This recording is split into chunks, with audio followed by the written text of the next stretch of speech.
All right, we are back, guys. Sorry about that. Just really want to get that YouTube stream going. Let's see if the trick worked. And it doesn't look like it did. Well, that was a waste. All right, well, if it works, it works. If it doesn't, who cares? Let's go. Let's go! Ninja, welcome, welcome. All right, so, my friends, I got some cool vintage and antiquarian books. I'm just going to start with. Uh, let's start with some paperbacks. I got some cool paperbacks, but if there's anything in particular you're looking for, let me know in the chat. All right, let's come on down here, and let's go through some of these here, huh? All right. So I've got some. Let's see, what do I have?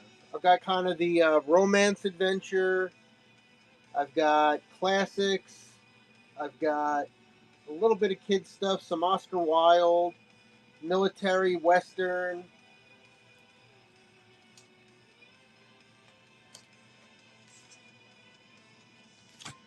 Some of these are really cool. So here's one. Someone was asking about medical books. I don't know. I wouldn't call this a medical book, but Dell 304, Dr. Hudson's Secret Journal by Lloyd Douglas. Mark Twain, Vonnegut, Poe, Tim O'Brien. I do have some Mark Twain in there, I believe. There might even be some in the store, I think. This is Dr. I'll check for you in a sec here. Dr. Hudson's Secret Journal. It is not a map back book, but one of your, well, it's kind of like a map back. All the different, it's one of the murder mysteries, and all of the locations of the scene of the crime are listed out here on the back. This book is from 1939. Still in nice shape, actually. 1939. There you go. All right. Dr. Hudson's Secret Journal. Not his public journal, his private double secret journal. Let's get that going for $5. And I'm going to look for a little Mark Twain, Vonnegut, and such. That's weird.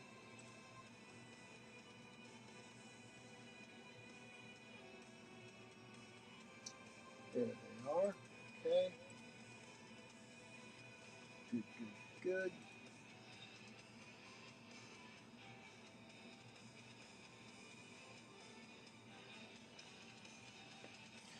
All right, let me grab this Mark Twain. Mark Twain's Roughing It. It's in the store. Slipcase.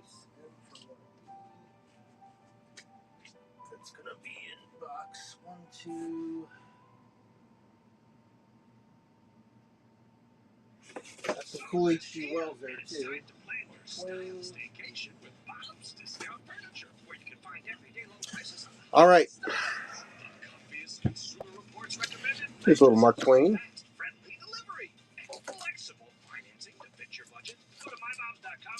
By request, Mark Twain's Roughing It. This is a slipcase book. Been very well protected. All right, slipcase is in great shape. Roughing It, illustrated by Noel Sickles. This is a Heritage edition. It's got the Heritage Club book in it.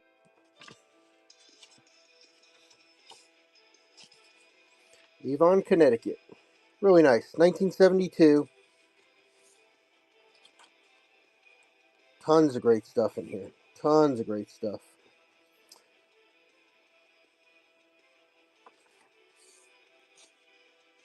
18, 20, 32. How many chapters? 76, 79 chapters. 79 chapters. All cool stuff. Illustrated throughout. Really neat. Grab a couple of more illustrations for you to take a little sneak peek at.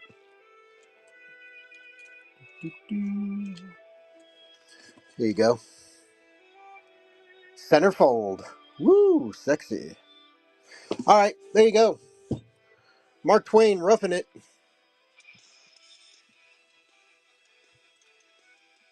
Start it up.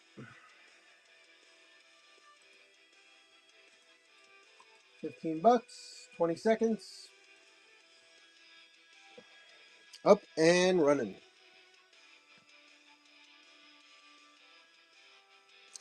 Thin Blue Barbecue, thank you so much. I do have in the store itself a number of these heritage slipcase books. So if there's any more in there you want to see, thank you so much. Much appreciated. If there are any others that you see in the store you're interested in, just let me know. Oh, that reminds me, you've unlocked bronze. Today is day 1 of the season 4, 4 or 5 season. Let's call it season 4, fourth quarter. Season 4. It's not the fourth quarter yet. I know. Season 4 of the rewards here on Whatnot. So I do participate. With your first purchase, bam, you've unlocked coupons. So feel free to use them. They are there for you.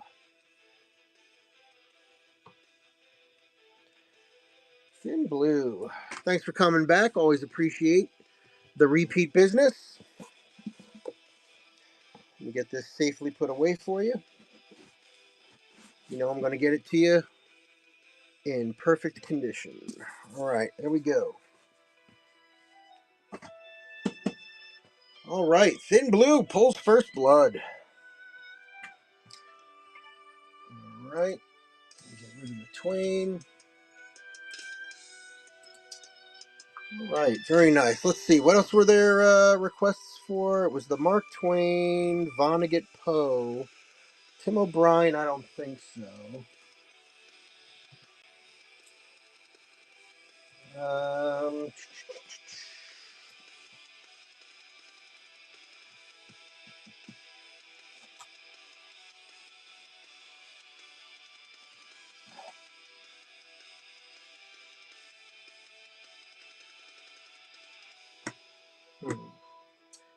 I thought I had a Poe, but maybe not.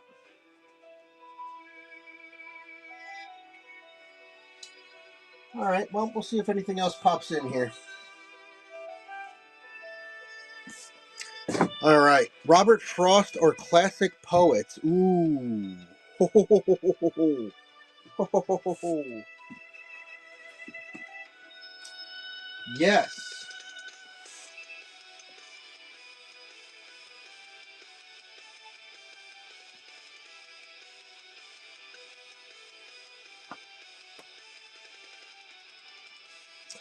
Yes, yes, and yes. A Coney Island. So I got a pretty amazing box. I was thinking about doing maybe a separate show, but on poetry and beatnik stuff. But since you asked, let me run through a few for you. I have A Coney Island of the Mind, poems by Lawrence Ferlinghetti. Originally published in '58, A Coney Island of the Mind is now in its 11th printing. A couple of scrunched up pages there.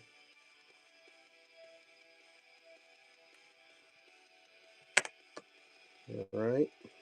Yeah. Copyright 1955, 1958. But I've got 2 Lawrence Ferlinghetti books. Starting from San Francisco, New Poems by Lawrence Ferlinghetti. I want to call him Ferengi after the Star Trek. First published in '61, it's the 3rd collection of his poetry. His Coney Island of the Mind, now in its 16th printing. Wow.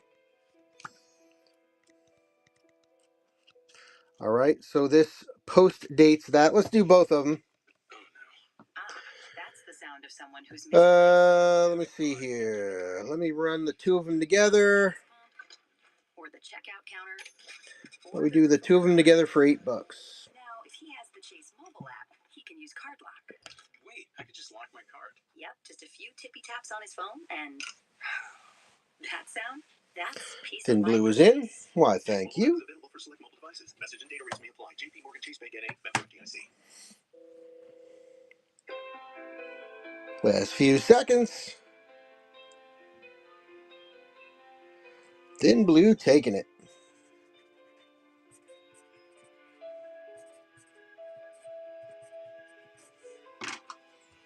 Thank you.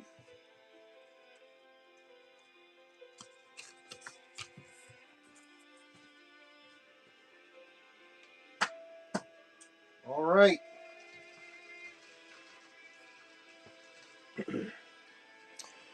E. Cummings. Welcome to the poetry section of the Vintage and Antiquarian Book Show. My name is Chris. It's the Cool and Common Stream. And by request, we're pulling out some poetry. E. Cummings. I remember learning about E. Cummings in school. And I remember all the English teachers talking about how he didn't play by the rules. There was no punctuation. And he put words in all different shapes. And, well, there you go. 73 poems. It does have a name on the inside. There are a couple of dog-eared pages. Maybe you saw as we were flipping through. All right. E. Cummings, 73. I'm not reading all 73 titles. I'm sorry. 73 poems. Let's run it. $5. 20 seconds. Up and running.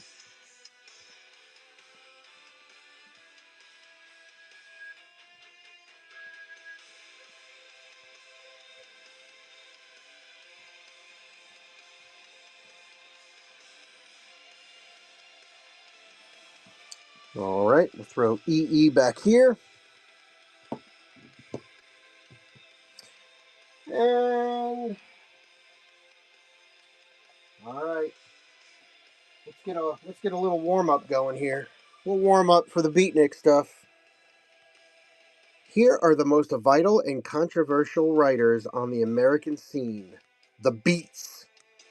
Raw, penetrating stories, poems, and social criticism by Jack Kerouac. Hello. Norman Mailer. Allen Ginsberg. Yeah. Lawrence Ferlinghetti. I think I saw that name earlier tonight. And many others. Edited by Seymour Krim.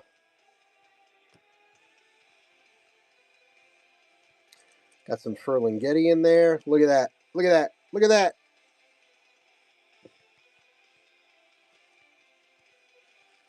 Let's take a look at the cover. I mean, the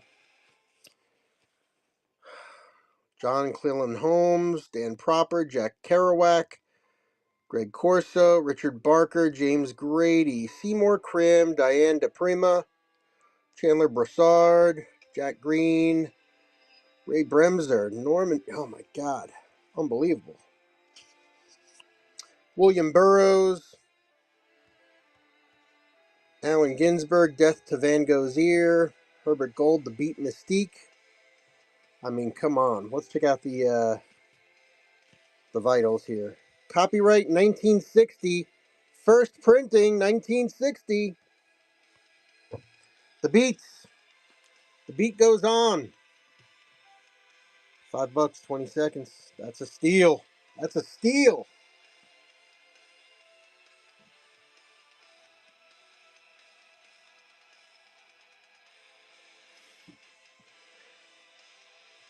Thin Blue, thank you so much. Appreciate the bid and the interest. There you go.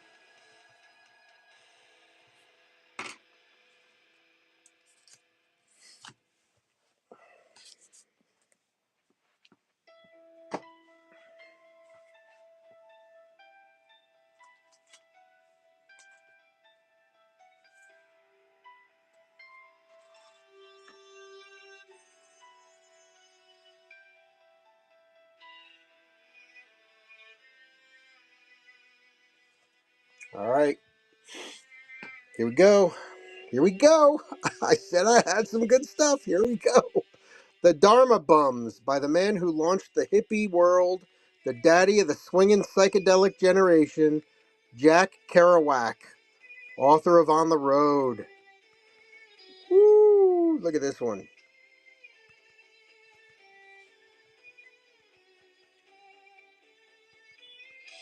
It's nice. It's nice. Signet.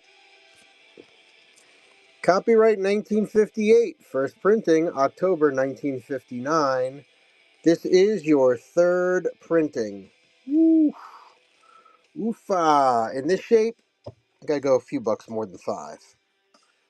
Few bucks more than 5. Not too much. How about 8? Gonna call an audible here. 8.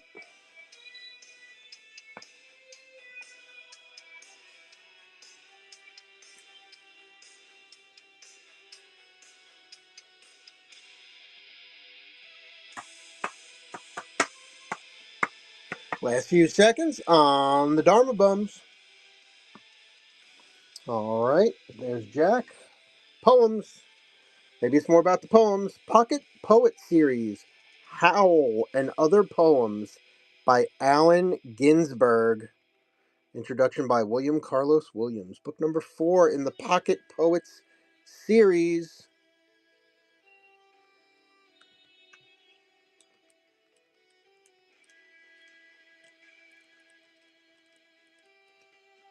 Whew.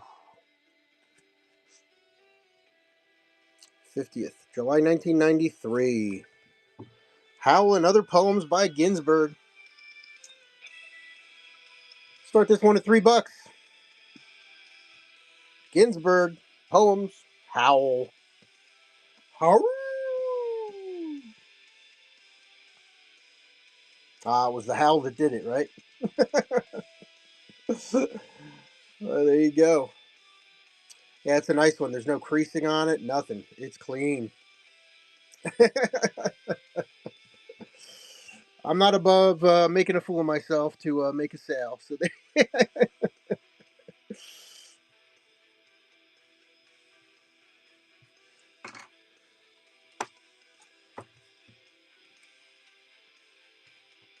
all right, gonna have to get you your own box again. That's okay. I'm all right with that. uh, hmm.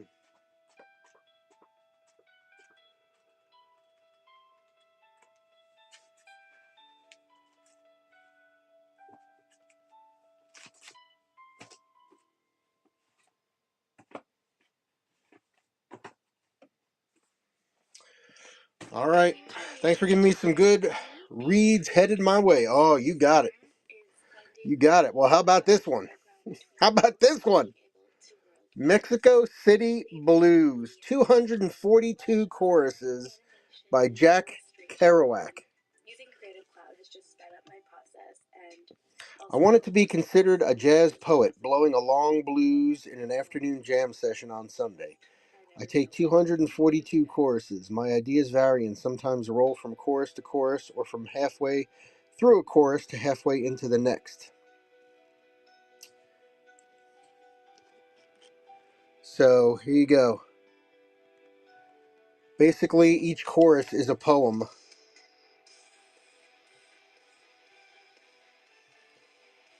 Crazy.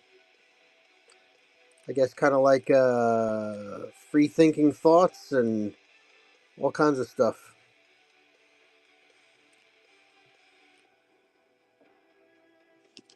Very cool. This is another one, man. That's a big boy.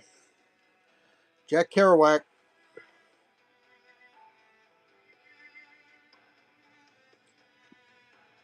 Gonna try to keep him under 10 to start. $8.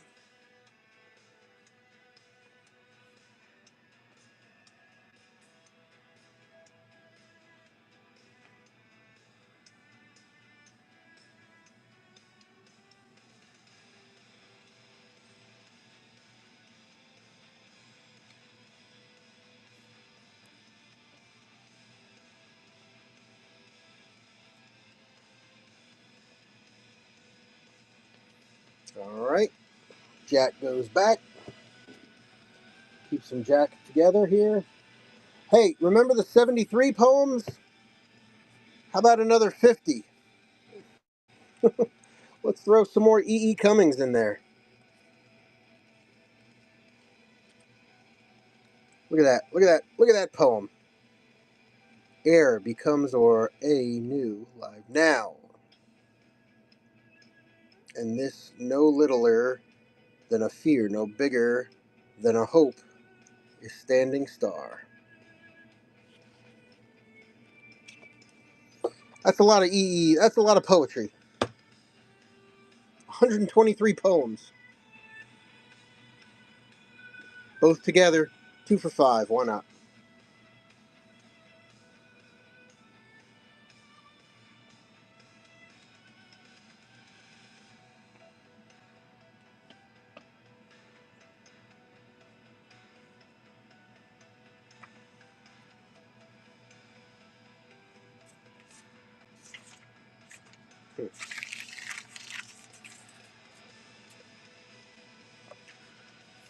Alright.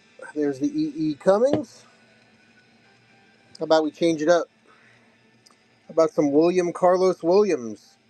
Selected poems. Enlarged edition. Introduction by Randall Jarrell. To be recited to Flossie on her birthday.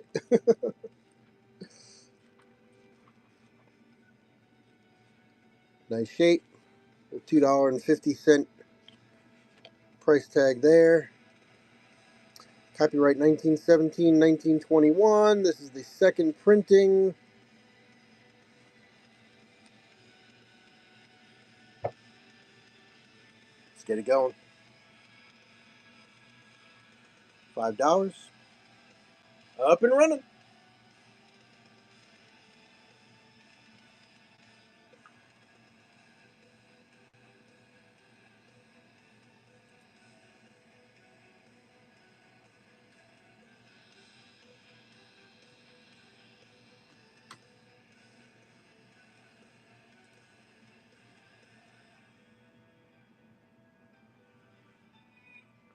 Last few seconds. All right. Some more poetry. Let's see if we got any poetry. There are some other type of beatnik things there. Greenwich Village type stuff.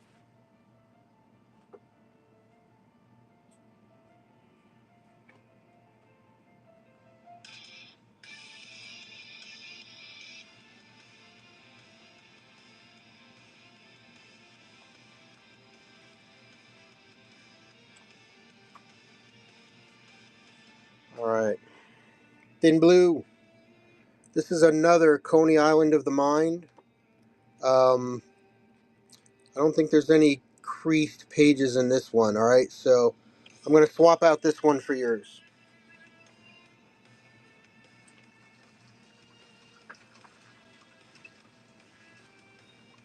Yeah, this is the one. The one I showed you, if you're still here. The one I showed you had the bumped pages, creased pages. So I'm going to swap it out. I'll give you that one.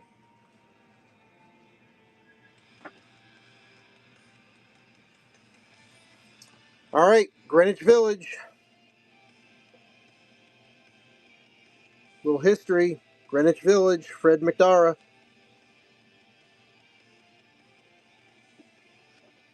Map. Greenwich Village map.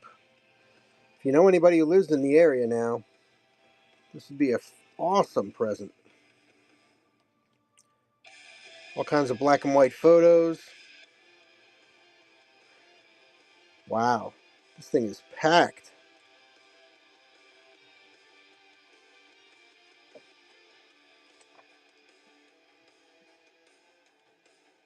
Wow, this is a great book. Corinth Books, 1963. Copyright 1963 first. Greenwich Village, past and present. Greenwich Village places. Greenwich Village map. Wow. That's a nice book. Greenwich Village. $5 start. Let's go 20 seconds. Up and running. Books, Bricks, and Kicks is in. Thank you for that. Much appreciated. Yeah, that's a cool one. Got a whole history right there. Got a whole history lesson right there. Very nice. First purchase. That was easy. That was easy. Hopefully the first of many. Thank you so much.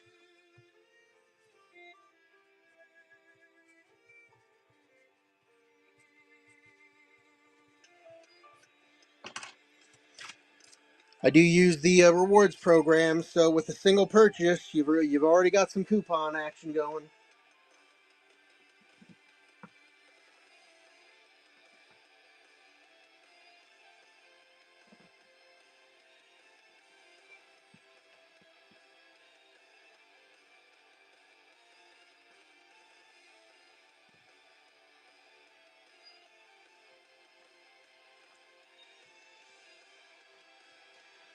All right. I have not researched this one, but it's in the same. It was in the same lot with all the Beatnik stuff and the Greenwich Village stuff. Spit in the Ocean, a deal, published by Intrepid Trips Information Service. The first issue, edited by Ken Kesey, Old in the Streets. It appears to be. Now, what's weird too is this thing was like airmailed. Pleasant Hill, Oregon. Came through Eugene, Oregon, with an 18-cent stamp on it. All right.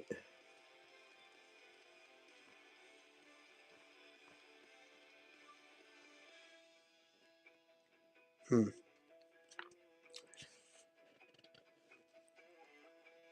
Got a little staining on it.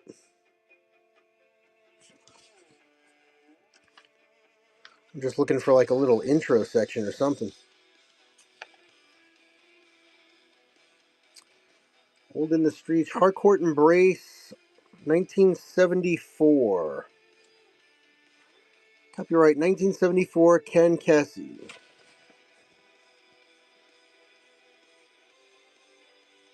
Looks like a series of little essays and poems. All right. A deal. Let's run it. $5, 20 seconds. Books, Bricks, and Kicks. Thank you.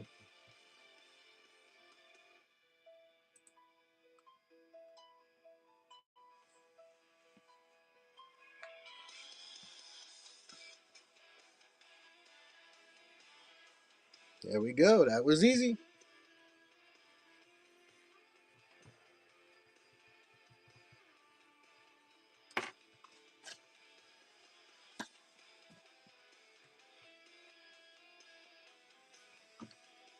Alrighty, let's see what else. What else is hiding in here?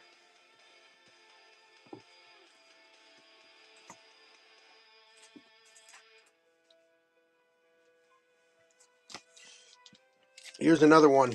This one's bagged. I'll take it out of the bag. We'll take a closer look. I lo- I love the title and I love the cover. I couldn't smoke the grass on my father's lawn by Michael Chaplin. Where's my friend Sir Dabs a bit? Andrew, where are you at? For a year, let me see. Let's take this out of the bag and read it. I do send all my bags to you all nicely packaged up, so with bags and cellophane and all that. All right. For a year in London, I was on pot. Now life was exciting, a long unending corridor of pleasure. Michael Chaplin, 20-year-old son of Charlie Chaplin. Get the fuck out of here. The 20-year-old son of Charlie Chaplin tells of life with father and why he ran away to London at the age of 16. This is the story of his life since then, set in the twilight world of pot and LSD, and it spares neither himself nor his famous father. Get out of here! Charlie Chaplin's son. Look at that shit. Holy cow. That's crazy. 1966. This is the fourth printing, 1972. How about that? Find that somewhere. Jackie Jacks, how you doing? Good to see you guys. Books, Bricks, and Kicks is in. Good to see you. Good to see you, Jackie Jacks. Always.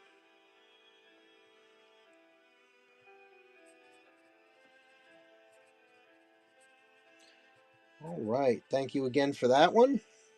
Yeah, that's a cool one. I dig it. By Michael Chaplin. Didn't quite put that together with Charlie Chaplin. That's kind of interesting.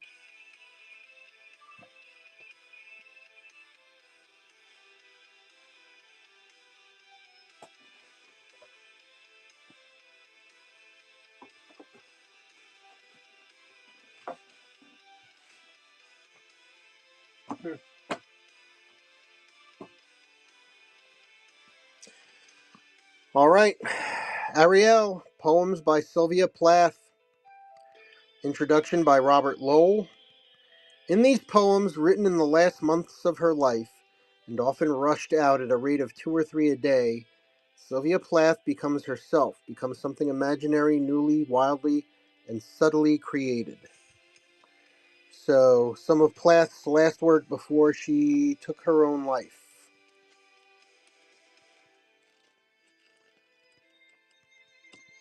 How about that?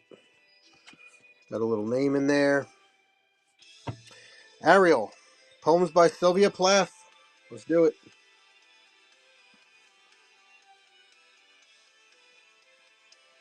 Books, Bricks, and Kicks is in.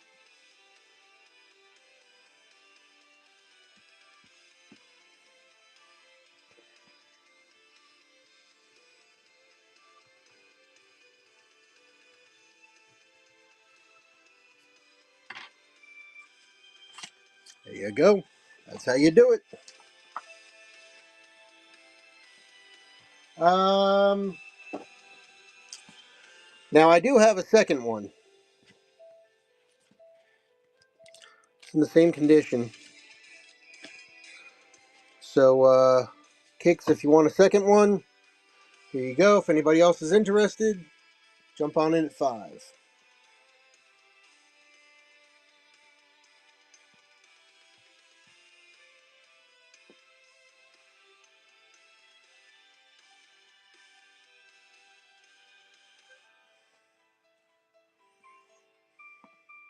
Thanks everybody who's coming on in. My name is Chris. It's the Cool and Common Stream. This is my regularly scheduled Wednesday night book show. Every Wednesday night I do a book show here on Whatnot. Every week it's a different topic. Just like this. Usually start the month out with an antiquarian and vintage book show. That's You Are Here.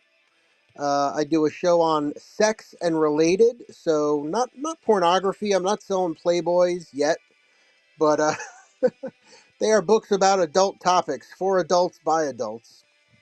Mystery and suspense, fantasy, horror, sci-fi, and a monthly kids book show as well. So if any of that interests you, please feel free to give me a follow, bookmark a few shows. I've got them all kind of scheduled out through the next 8 months or so, something like that.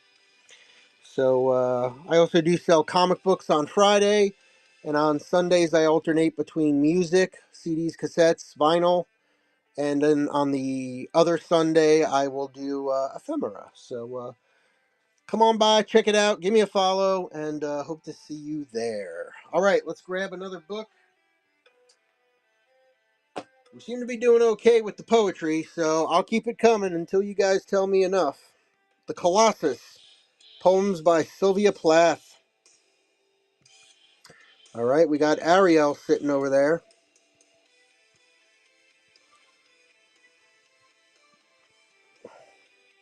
Ooh, UK import. It's got the pound sticker on it. All right, let's do that one. 20 seconds, up and running.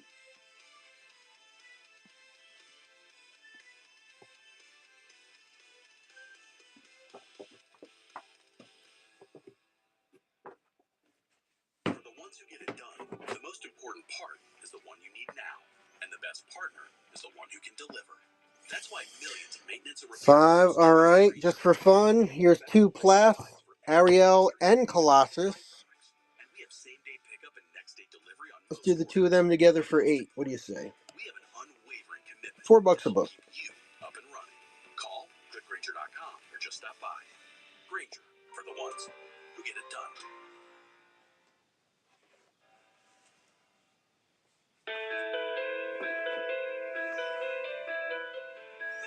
I do see another Jack Kerouac coming.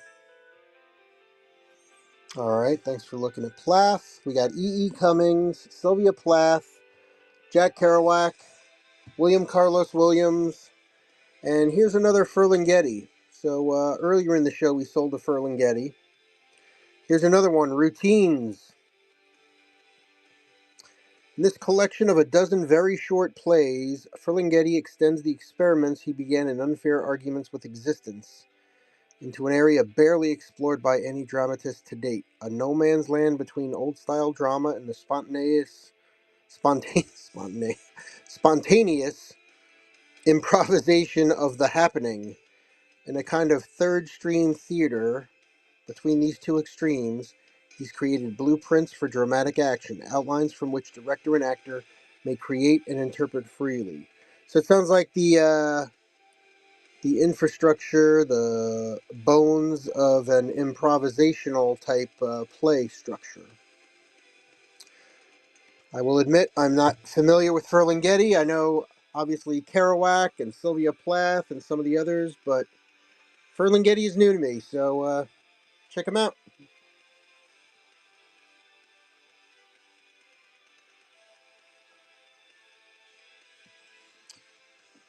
BB&K back in action. Thank you.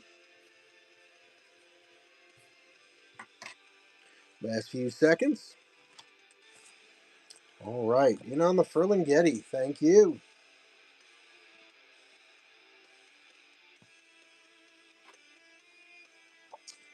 I did say there was another Jack Kerouac in there. We've got Mexico City Blues and the Dharma Bums. And now we've got the Subterraneans. Jack Kerouac. Grove Press.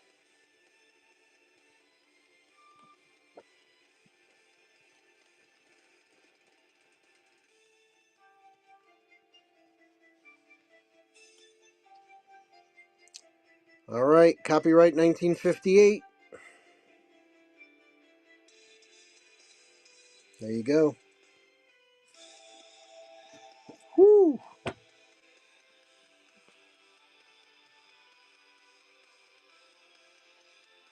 Gotta go a little bit more on that one. Just a little bit. Instead of 5,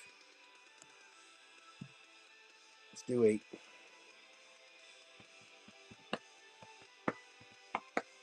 And of course, my friends, if there's anything you see that you want to bundle up back there or anything sitting around in the store, just let me know in the chat. More than happy to work with you, put some stuff together for you. BB&K, thank you very much.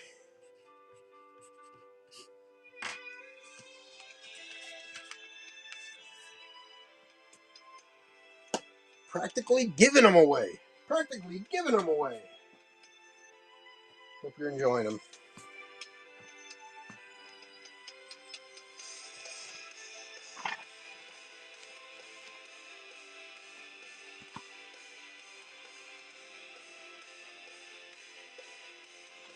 Woo. Oh, man. Oh, man. Check this out. Us, paperback magazine number 1. It's got some wear on. It's got a crease on the spine. Bantam. The covers look very, very good shape. This looks like a kind of a Mad magazine almost. Published 1st June 1969. Copyright 1969. Look at that. Richard Goldstein. First, some nifty verse. Jeez. So this looks like almost like a Mad magazine. It's like a almost like a Mad magazine kind of thing. Oh, oh wow, we got some Robert Crumb. We got some Robert Crumb in here? I gotta look this up. What the hell? Us Paperback Magazine #1? This one I gotta look up. What the heck? Us Paperback Magazine #1.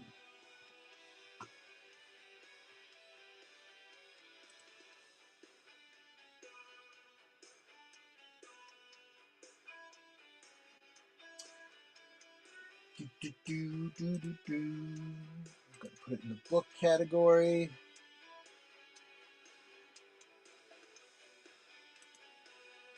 See if I can find any of these. 1969.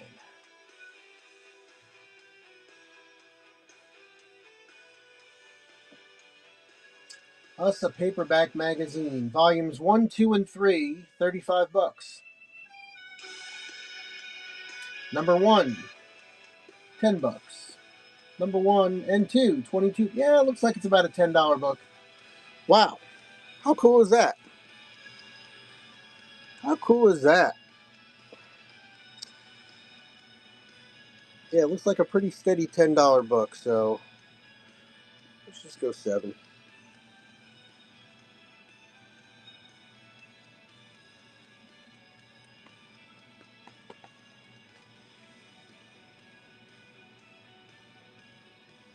Up and running. $7 on Us a Paperback Magazine #1, 1969.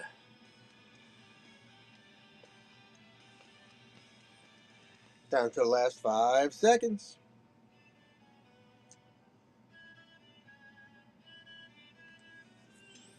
All right, put that back there. What else? Kind of getting towards the bottom here of the poetry. A Swallow Paper Book. Aeneas Nin, Under a Glass Bell.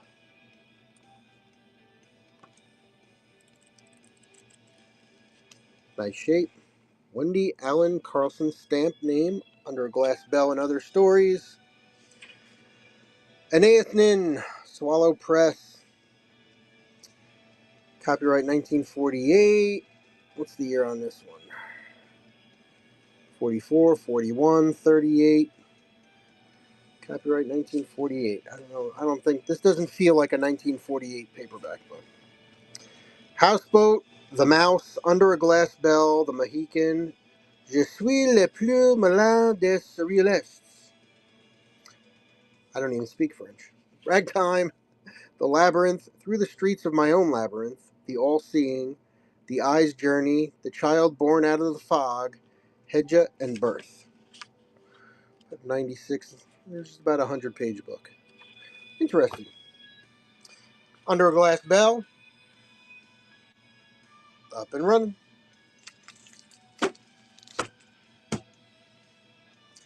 We didn't even get to the rest of these paperbacks yet.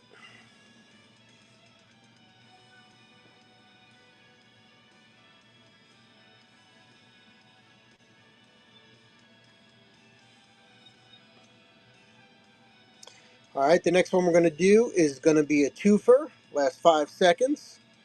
Left on Under a Glass Bell. All right, real quick, just for the hell of it, $3. $3, 10 seconds. If anybody's interested, $3, 10 seconds. Under a Glass Bell.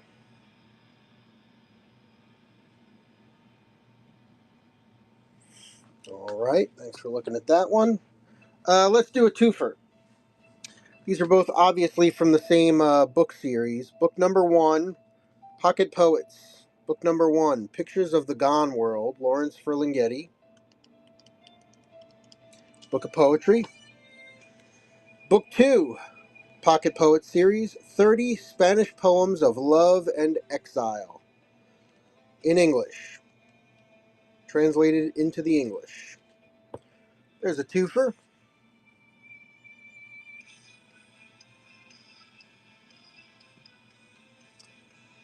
2 for $5.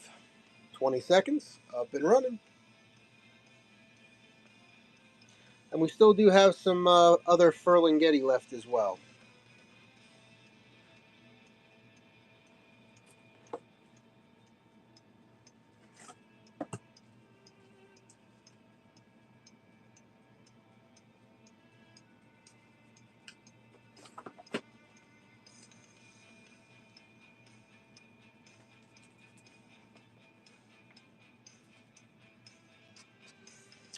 All right.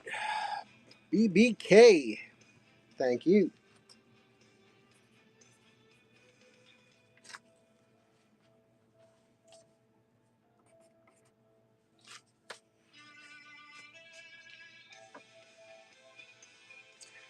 And then here's the other Lawrence Ferlinghetti. Okay, this one has a few pages in it that were creased. Let's uncrease them just for fun.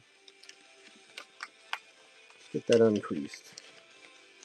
Okay, so a couple of creased pages in the back here. Nothing's ripped, nothing's torn. Okay. Somebody was taking some notes.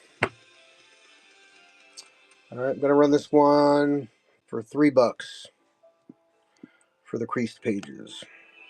20 seconds, $3. Duck City Card Shop, good to see ya.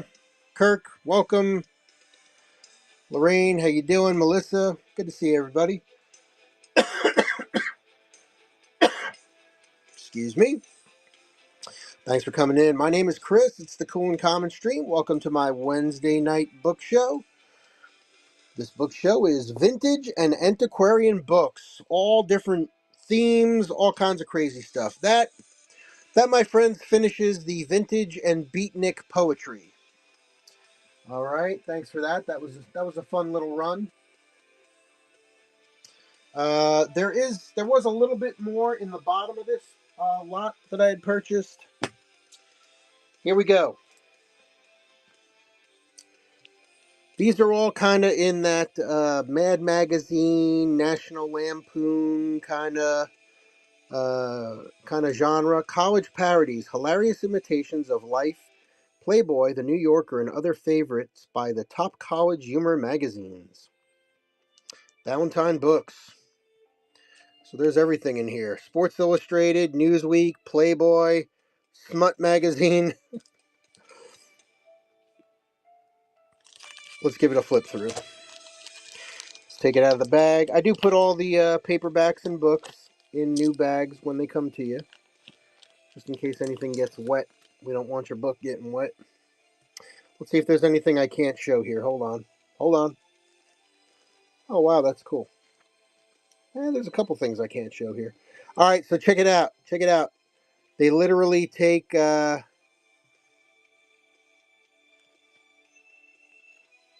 all kinds of magazine stuff and kind of put it in book form. But they're making fun of it, all right? It's all satire and the pain in Spain.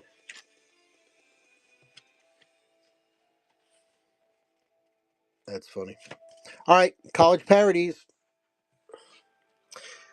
Hey man, contact Sonny Itaker, Antiquarian in Georgia, on Facebook. I can't remember how his name is spelled, but he pays top dollar. Really? Okay, cool. All right, well, I'm going to get this one going. Let me write that down. Yeah, Kirk, thanks.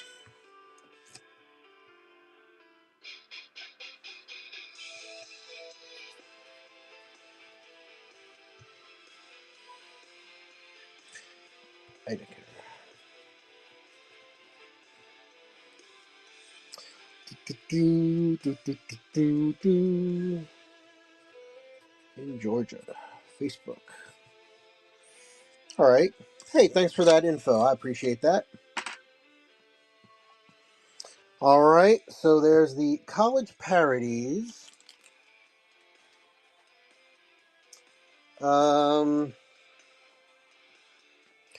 Harvey Kurtzman's fast-acting help.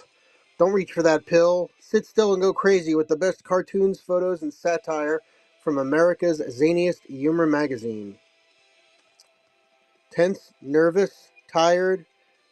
Read, help, and relax. See, you're feeling better already. That's funny. All right, again, humor magazine, cartoons, photos with highly inappropriate text boxes around them, cartoons that would make your grandmother blush, or maybe they wouldn't. I don't know. Let's start these out at $3.20. Fast acting help.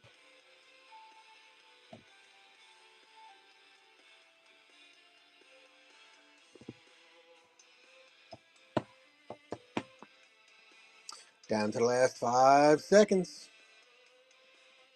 This is not the Beatles song. And be sure to check out the store as well. There's lots of great stuff. Still got a lot of great slipcase books in the store. I think we've still got some H.G. Wells in the store as well. Utterly Mad. Oh, the Addams Family shows up. 4th collection. 35 center. Pages are in real nice shape.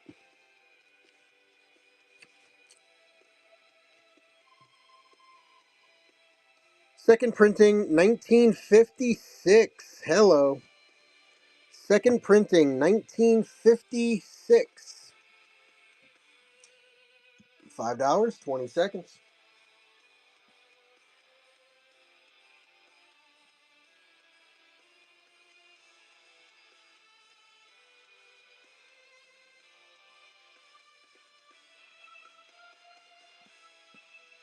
Fix, how you doing? Dollar Dash, welcome, welcome. Becoming Books, like that name. All right, so that takes care of that one. Let's go for a few slightly older items here. This is another flat of books. I have not gone through these, so we'll see them together here for the first time. R.L. Stevenson, born 1850, died 1894. Arnonette Gerard. Anna from Jane, Christmas 1900. Okay. Oh my. What's going on here? Pure Virgins? Is that what this says? Robert Louis Stevenson? Robert Louis Stevenson! Hey now.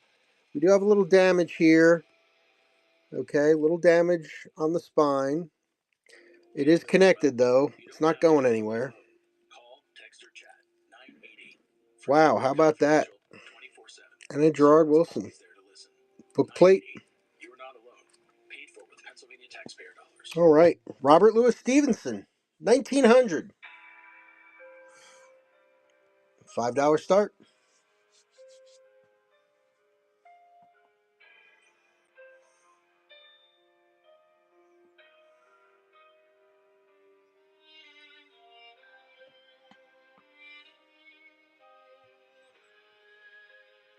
Last 5 seconds. Robert Louis Stevenson. Woo. All right, I'll tell you what. I'm going to put the poetry with the poetry. We'll start a new pile for the new section here. Scotch Anecdotes, compiled by John Ingram. Graphic Scotch Anecdotes. Oh my. What kind of reading material is this? Oh my. Graphic Scotch Anecdotes. Anecdotes. Antidotes, too. Wow, this has that old paper feel.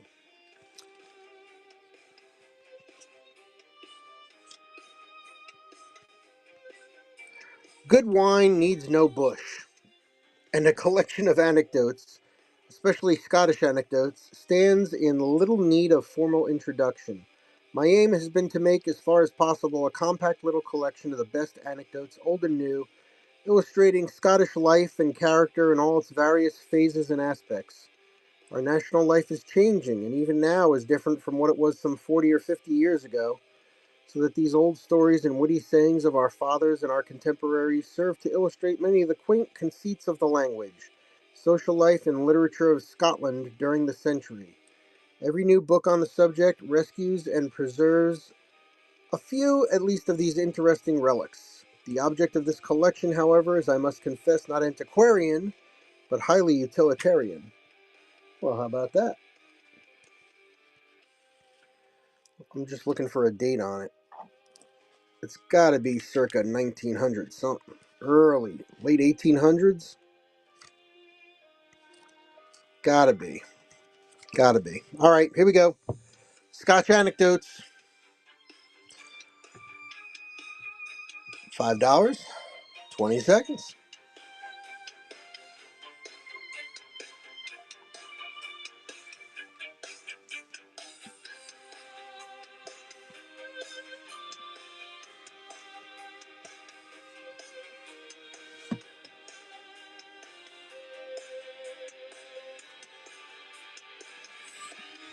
Okay. Up next. Interesting. Interesting. Speaking of poetry, this was not in the beatnik poetry section.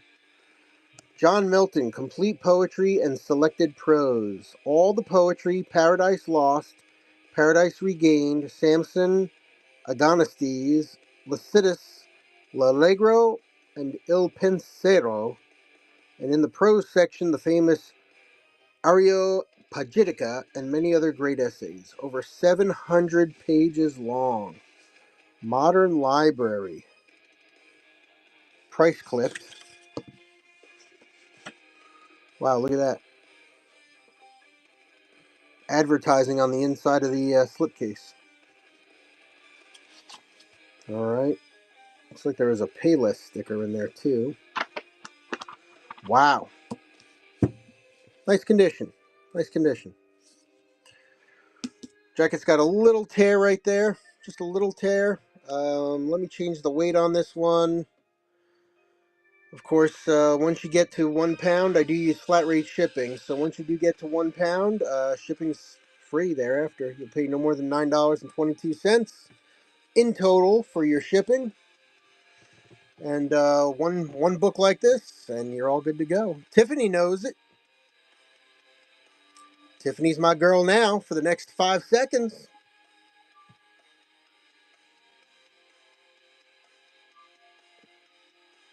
Tiffany, there you go. Thank you so much. That's a first purchase. That was easy. That was easy. Thank you so much. Welcome, welcome, welcome. You've unlocked a coupon and will continue to do so as you purchase. Oh, yeah, you love that modern library. Yeah, it is good, isn't it?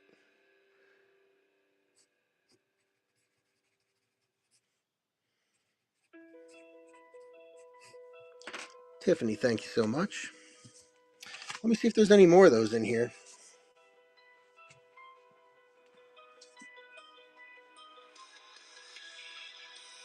Any more modern library? Let's see.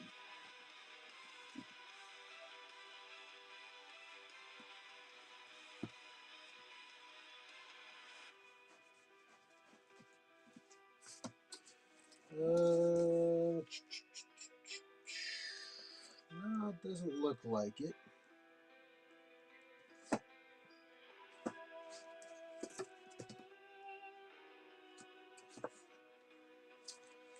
Alright, interesting. Oh, let's check these out. I love finding some of these old school books. The National Spelling Book by Baldwin? Is it Baldwin? No. Dr. Somebody. The National Spelling Book. Viola Johnson, Lockhaven, PA. See if there's a year on here. Oh, yeah. Copyright 1898. Turn of the century.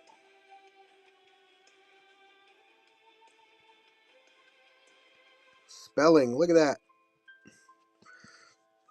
And let's put with it School reading by grades. Baldwin Reader's first year. This looks like around the same time. Oh, look at the color. Wow, there's color in there. So this is a first grader's reading book.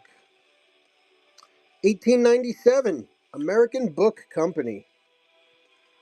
Wow, look at the illustrations. There's a dog-eared page here. Let's undog it. Wow. Wow, wow, wow.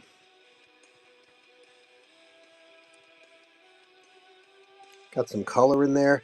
I like how they got the text and then cursive. They could teach cursive in 1898. We can't seem to do it now, but all right, I'm going to run those two together. Oh, wait, forget it. No, that's right, 47 ounce. 47 ounce, we're good. Thought I had the wrong weight on there.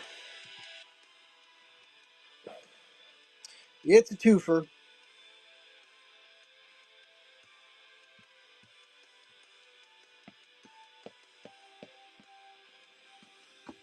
All right. There's some more like child's adventure books. There's some other books. There's books on history. Stephen Foster and his little dog Trey. Some of these are just vintage kids books. Let me know if you're into it. Bill Malin. Sort of a saga. These three.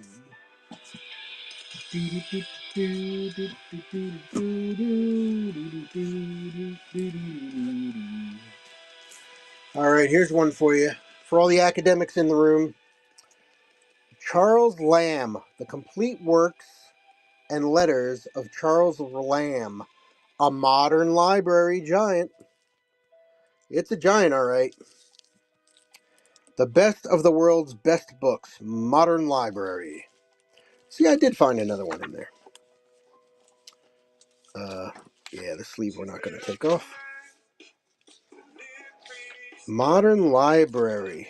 Introduction, copyright 1935.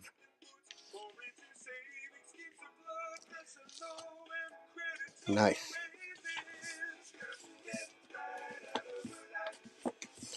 Very nice.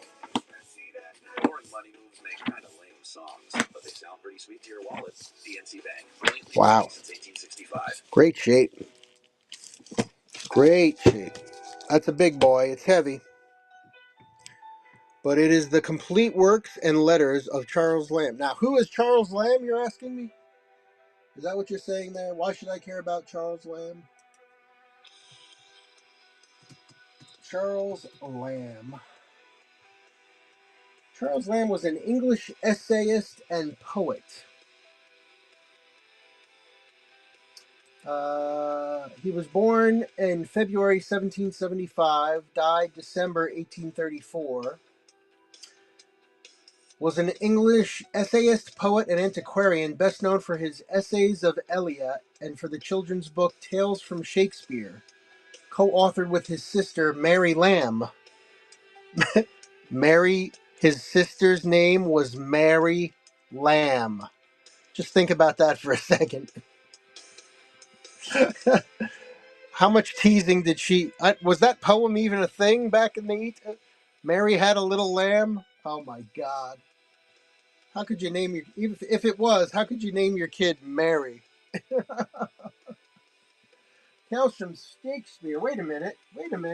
Hold on a second. Tales from Shakespeare?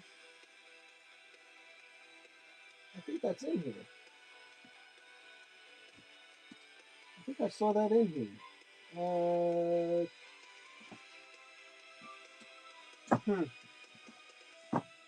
Maybe not. I swear I saw the book Tales from Shakespeare. Anyway, so that's who Charles Lamb is. Now, let me get the right weight here. Let's run this one. I'm going to start this up. $5, 20 seconds. The Complete Works and Letters of Charles Lamb. That's a hell of a book right there. Tiffany's in on it. Thank you very much. Appreciate the bidding there.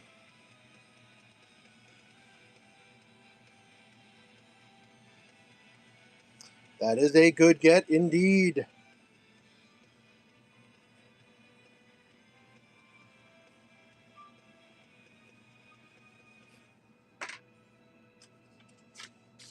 Thank you very much. You really do like Modern Library.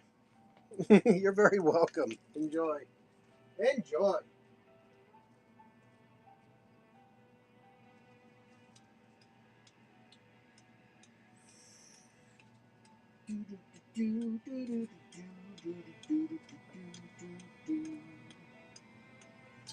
Oh, I hate to do this to you. I hate to do this to you.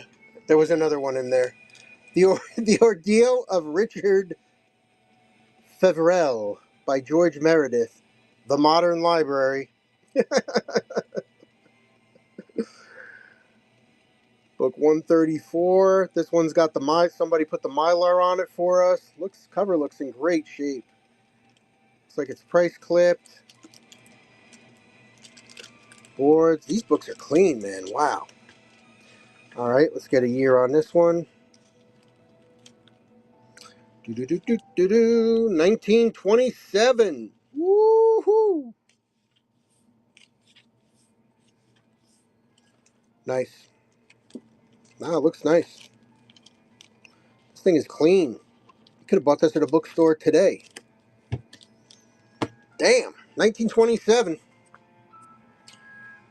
All right, it's another heavy book, but you're already in the free shipping, I would presume by now. 15 seconds, $5.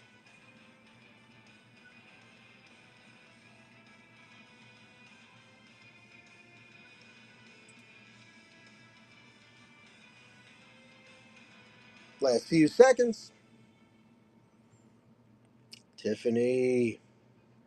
Oh, I'm very happy for you, and I'm so glad you stopped in tonight. I'll be keeping my eyes open for more modern library books. That's for sure.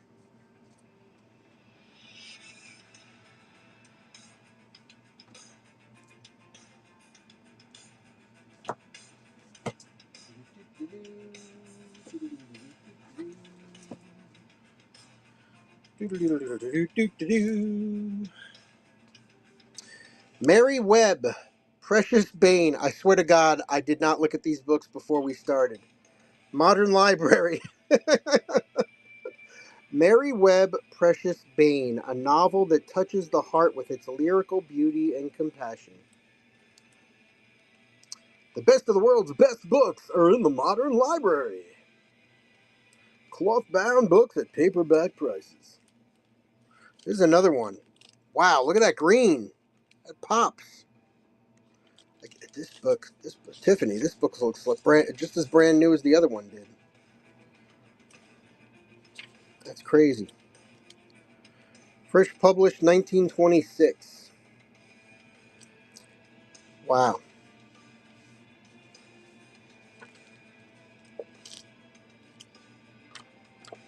Nice.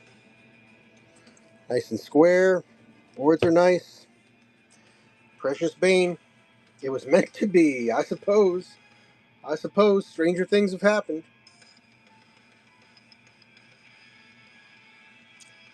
$5, 15 seconds.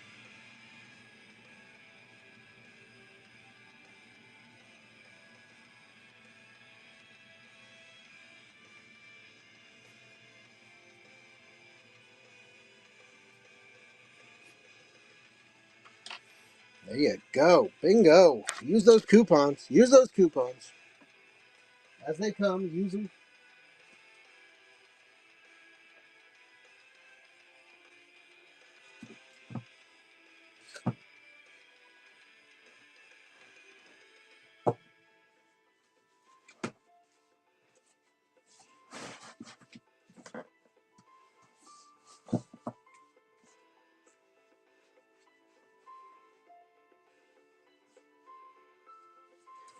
Let me show these. I think these six books may be from the same series. I'm not sure. Rolfe in the Woods, Ernest Thompson Seton. The Book of Woodcraft, Ernest Thompson Seton. Wild Animals I Have Known, Ernest Thompson Seton.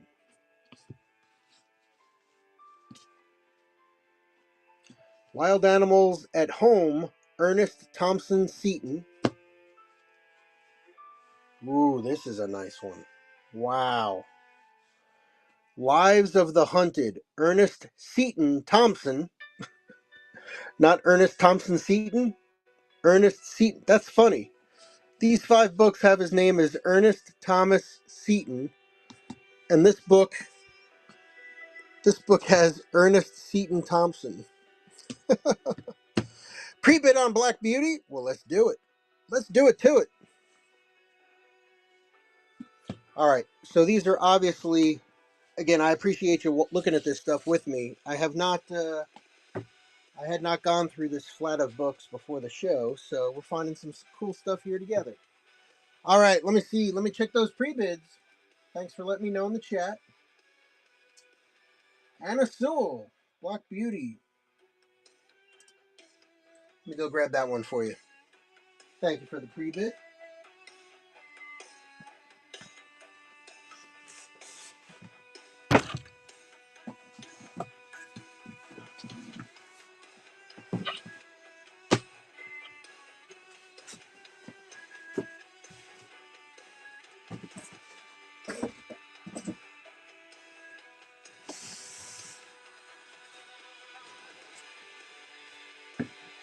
Ooh, this is a nice one. This is a nice book. Good eye. This is a very nice book.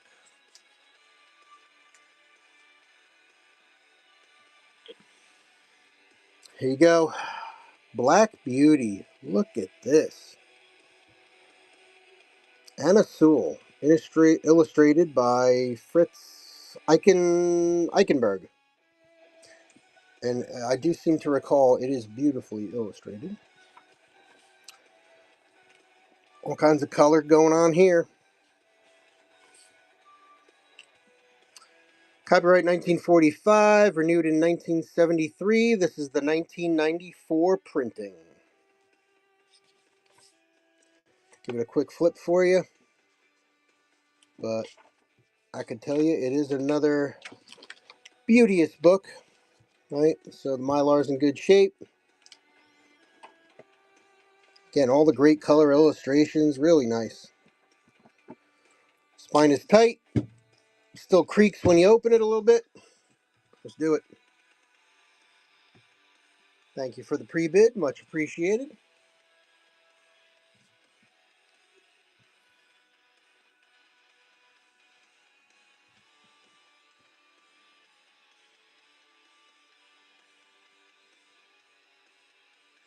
There you go. Thank you, Melinda. Melinda, first purchase. Much appreciated. We do a little something like this here. That was easy. That was easy. First purchase. That was easy. Hopefully the first of many. Thank you so much. Hope you guys enjoy that one. You're welcome. Thank you.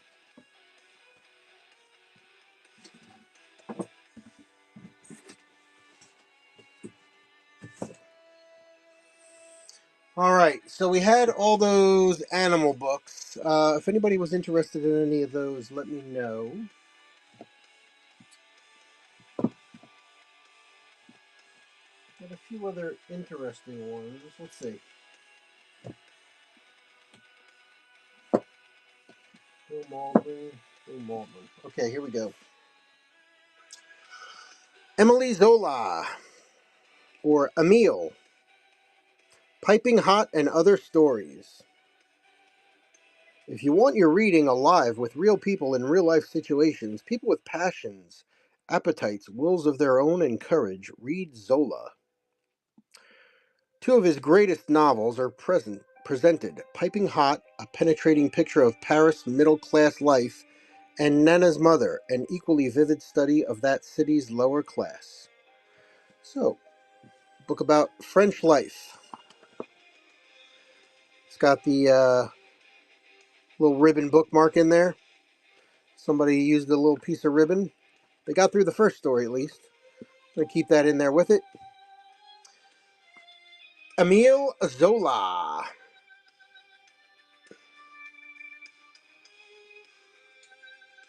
I'm going to go 20 seconds. $5 start. Little slice of life in Paris.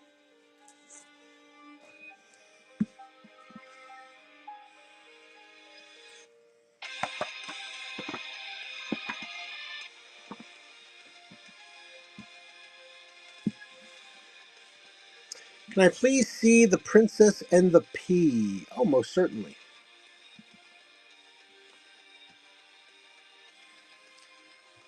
Most certainly. Here, you guys look at this one for a minute. You guys look at that one for a minute while I go grab The Princess and the Pea.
All right.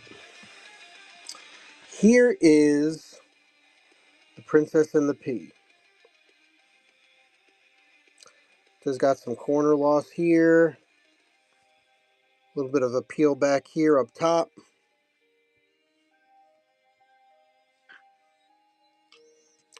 Pages, the book themselves. Great color illustrations.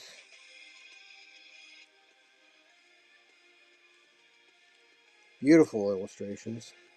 Text on the left side. Every page has text on the left. Easy to read. Awesome color illustrations on the right. Pass. You got it. Thank you for asking.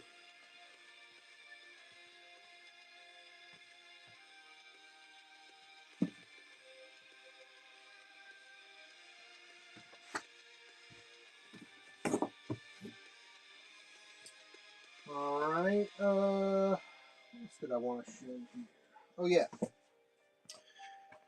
We were going to take a look at The Marvelous Story of Man. Illustrated. Let's see who the author is here.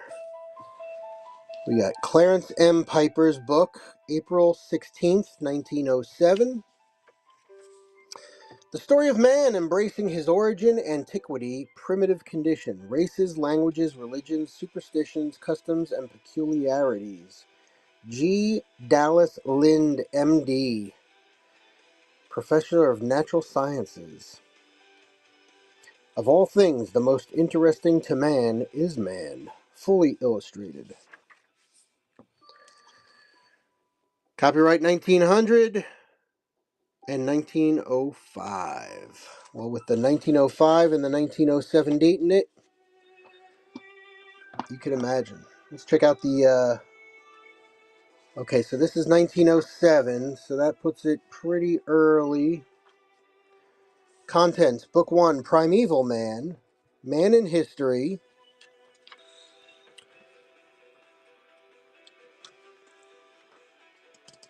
Yeah, that's it.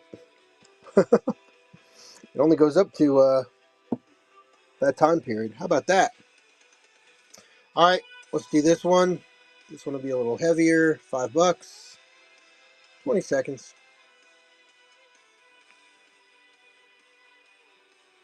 Tiffany's in on that one. Yeah, this is a cool ass book. You got that great cover.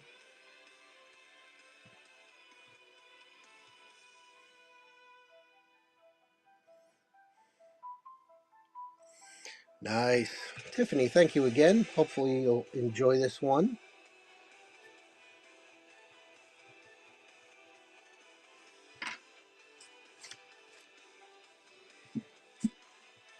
You are welcome. Thank you.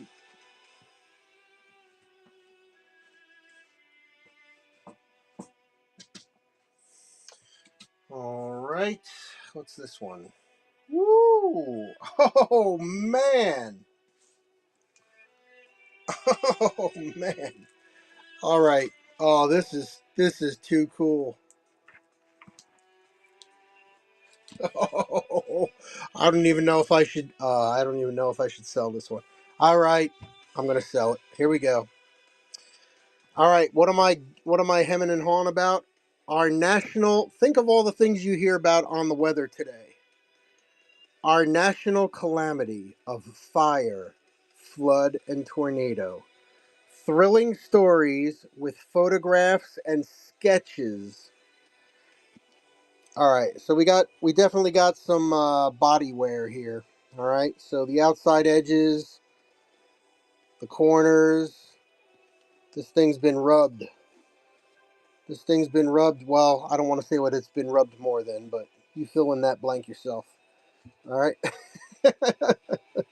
It's from a school in Renovo, Pennsylvania. Wow, look at the. Oh my God. Okay, check it out. The afflicted states. Look at that. The true story of our national calamity of fire, flood, and tornado. How the whole nation joined in the work of relief. By Logan Marshall, author of The Sinking of the Titanic. The Life of Theodore Roosevelt. Wow. Profusely illustrated. Copyright 1913. 1913. Oh my God. Look at this. Look at the book plates. Where the nation's sympathies are centered. Wow. Oh my God. The greatest cataclysm in American history, page 11. Who wants to guess what it was? The death-bearing flood at Dayton, Dayton's menace of fire and famine, Dayton in the throes of distress, recuperation of Dayton. Dayton, the city of 1,000 factories, the devastation of Columbus, Columbus, the capital of Ohio. Let's see what else. Oh my God, it just goes and goes and goes. Cincinnati, Western Ohio, Northern Ohio, Eastern Ohio, Indiana, Indianapolis, Wabash, Peru, Omaha, Nebraska, other damage in Nebraska, Iowa, Kansas, Arkansas. If you live in any of these states, whew, Mississippi Valley, transportation, mail, and telegraph facilities, the work of relief, floods and tornadoes. Wow. Oh, man.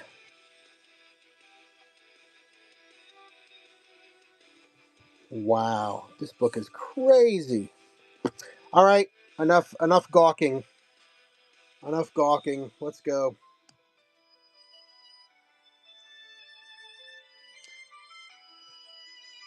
20 seconds. I got to go a little bit more than 5. I got to go a little bit more than 5. 8.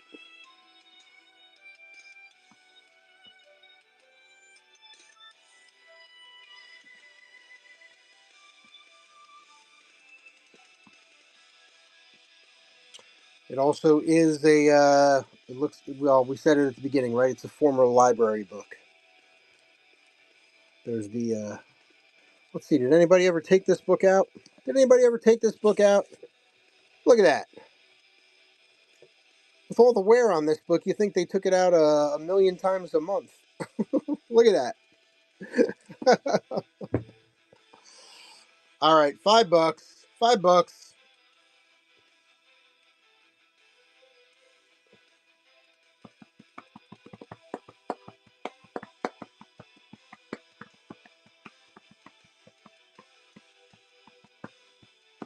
Got in the last 5 seconds.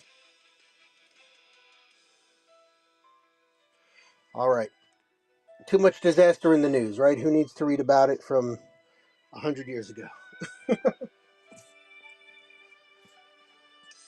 Stephen Foster and His Little Dog Trey by Opal Wheeler. Well, here's a nice kids-looking book.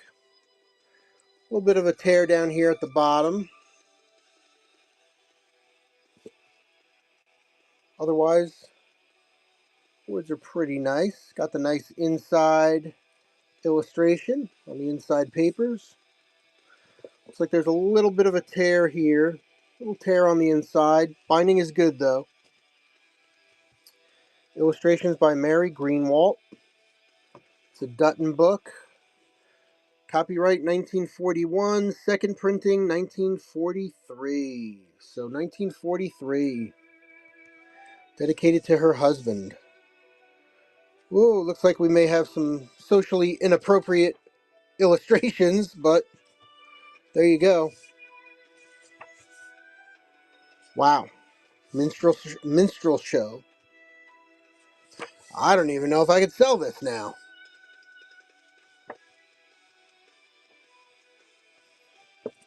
All right, Stephen Foster. That's Stephen Foster.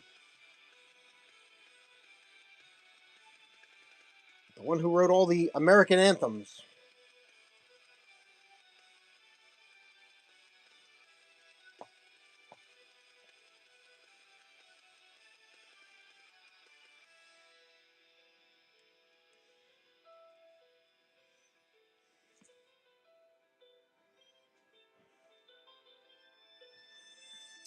Okay, put that one there.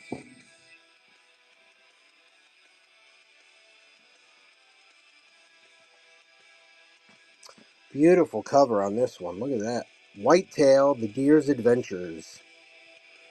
Walsh.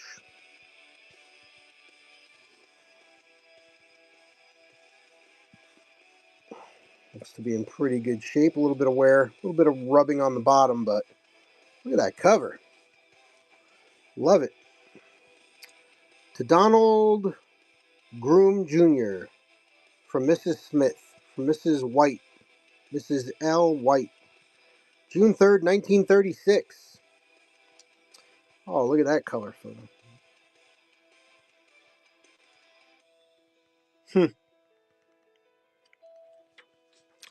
Whitetail Adventures. And 19.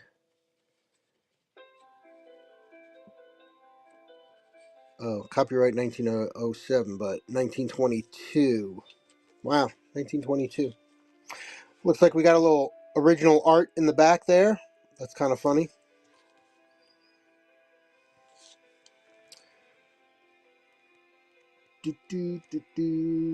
We got names and numbers there. Interesting.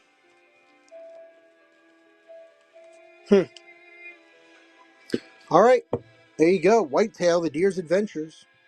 That's the wrong. Let's get it with 4 to 7 ounce. This book's a little bit lighter. Let's go $3 start on this one, just because it's my show and I can.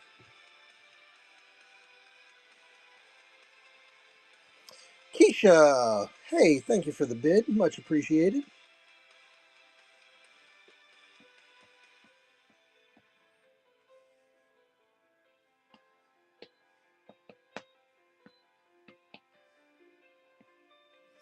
Keisha, thank you so much. A first purchase. This is what we do. That was easy. That was easy. Nice and easy. All you got to do is swipe. Hopefully the first of many. Thank you so much, Keisha.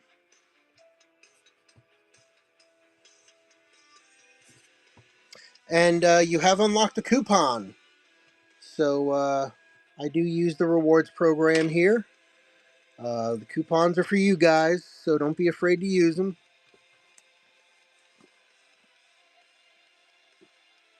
Strategy there is buy some cheap stuff, get some coupons, use the coupons on the big stuff. That's my strategy anyway, so. All right, here's another Ernest Thompson Seton book, Two Little Savages. I don't know if I want to open this book. There might be some negative Native American stereotypes in this book. Be forewarned. I'm going to flip it open. The Adventures of Two Boys Who Lived as Indians and What They Learned. Copyright 1911. To woodcraft by one who owns by one who owes 11 many lasting pleasures. So I guess there's lots of woodcraft. Oh yeah, look at all the wood block stuff. Looks like there's some coloring in here. There's some writing.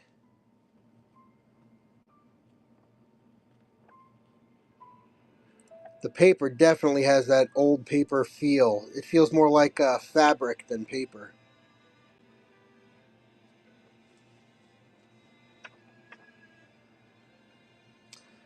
Interesting. Okay. I don't see any. Oh, wait a minute. Wait a minute. Wait a minute. Look at that. Look at that. Treasure. This is like a little time capsule. Let's see what we found. Let's see what we found in here. I see a Philadelphia newspaper because I see Chestnut Street. Was this a bookmark? No. How to survive if you're fated to live alone in a post-atomic Fairmount Park cave. How to make a fire. There's no year on this. There's no year on this. That's funny. That's funny. I'm going to keep that in there. I don't see any. I apologize. I don't see. Oh, wait a minute. More paper. I was going to say, there's no negative stereotypes in here. It's actual learning from how to live off the land. This is how to use a papoose. Little news clippings in there that were relative to that chapter, I guess. Interesting. So there is a little bit of writing. There are some news articles. Tales of moose and elk in the area. All right, interesting. Two Little Savages, Ernest Thompson Seton. Let me get the right weight pinned here, and let's go. $5, 20 seconds. Up and running. Interesting one.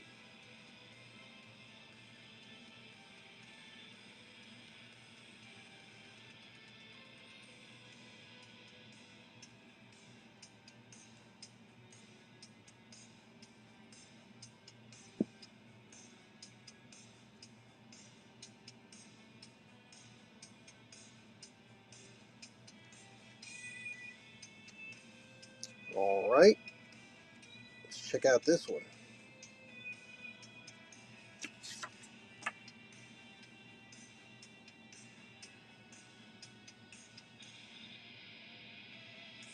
Oh, get the fuck. Oh, I hate when this happens. I hate when this happens. I hate when this happens. Possible. Hold on a sec. I gotta check something real quick. Then I'll share it with you.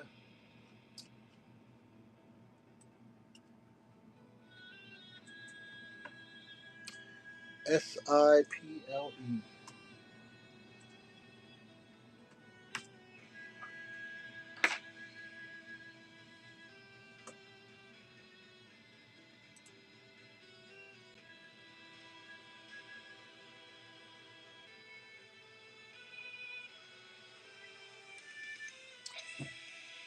Oh boy.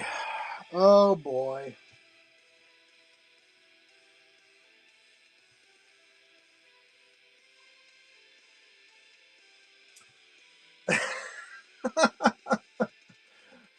You guys aren't gonna believe this. All right. Wow. Boy Scout. Wow. I just don't.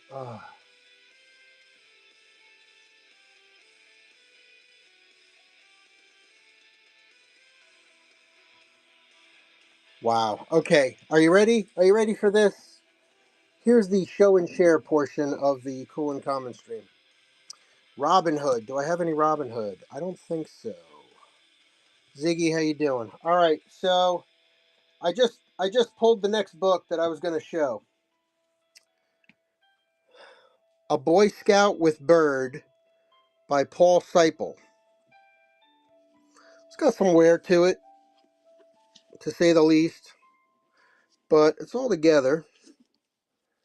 And, a little loose on the boards here. Got this cool dog sled. Let me get it up there for you so you can see. It's got this cool dog sled picture on the front and the back boards. Okay. August 1928 to February 1930. Charles Reving PA, March 26, 1931. From Ruth and Gwen. And then I do this. I flip to see how the pages are. And they're okay. There's some cool photos. There's a little separation. All right. And then I see, and then, oh my God. And then I come to this. I go, huh, what is this? This is an autographed first edition. Paul Sipple apparently lived in Erie, Pennsylvania, and was a neighbor of Ruth and Grover Bratton. Ruth was sister of Charles Freeburg Sr. Ruth and Grover Bratton. Paul A. Sipple. Signed first edition. A Boy Scout with Bird. And what was the name in here? Yeah, from Ruth and Grover. So Ruth and Grover lived next to Paul Sipple. I just looked up Paul Sipple's autograph, Paul Sipple signed on another platform. 100 to 150 bucks. 100 to 150 bucks. What? What? All right. Guys, I'm dying here. All right. You can take, I'll put it back and you can take a look for yourselves.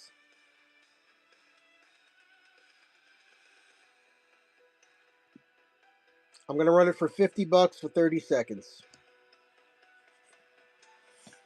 There's a sold listing. There's multiple sold listings. $100, $150.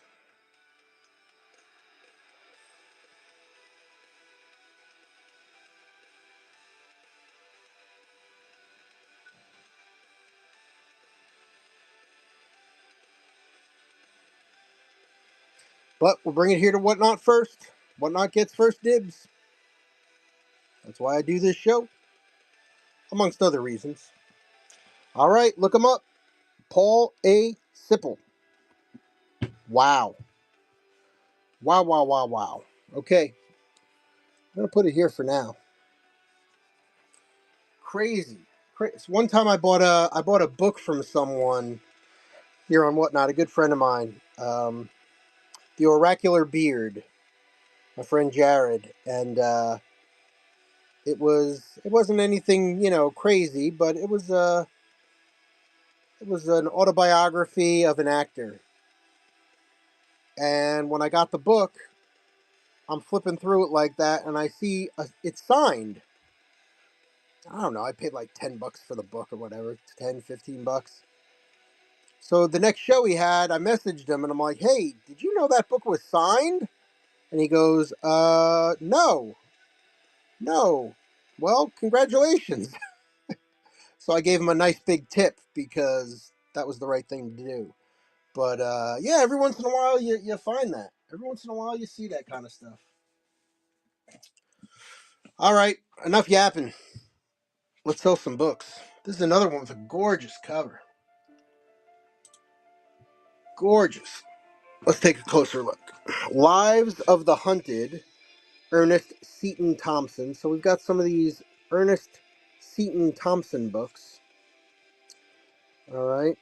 Lives of the Hunted, containing a true account of the doings of 5 quadrupeds and 3 birds, and the etudiant of the same, over 200 drawings. Wow. Wow. Wait a minute. Is it copyright 1901? Wow. I'm like, there's no MCM there. It's MDCCCCI. Wow. Wow. 1901 is right. Holy crap.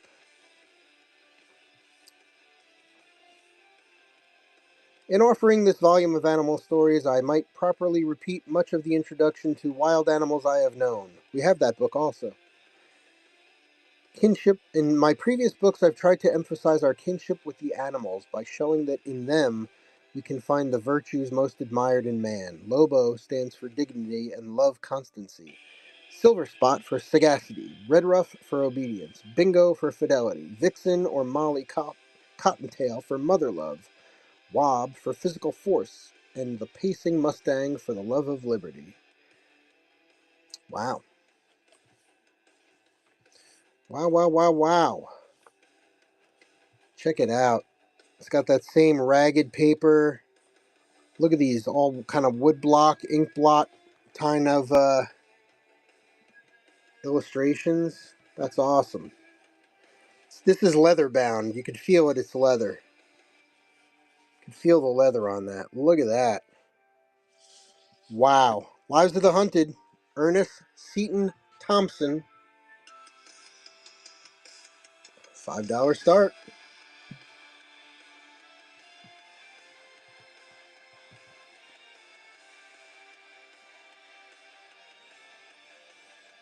I do have a number of Ernest Seton Thompson books. So they all do relate to nature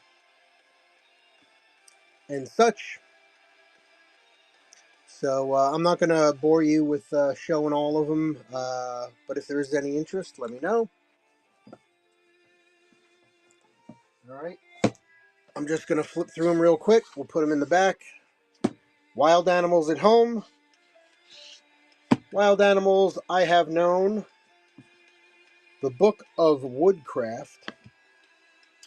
And Rolf in the Woods. It's a nice little lot there.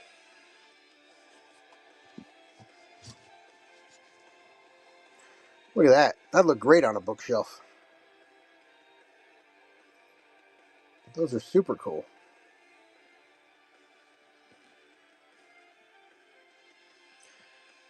Let's do this.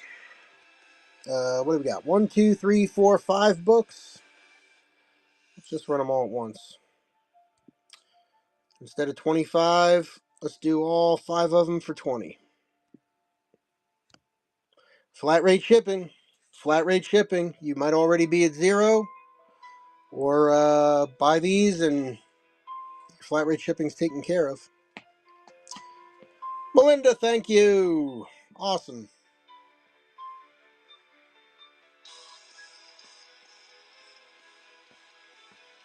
That's a great deal right there. Wow. Wow, wow, wow.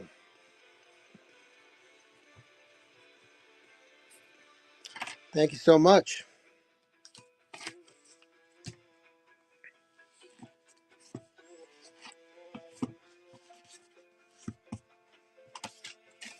So that is Ernest times 5. Thank you, thank you. Enjoy those. Wow. I'm going to have to do some heavy duty packing tomorrow.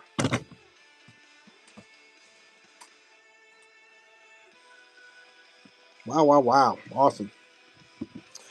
All right. All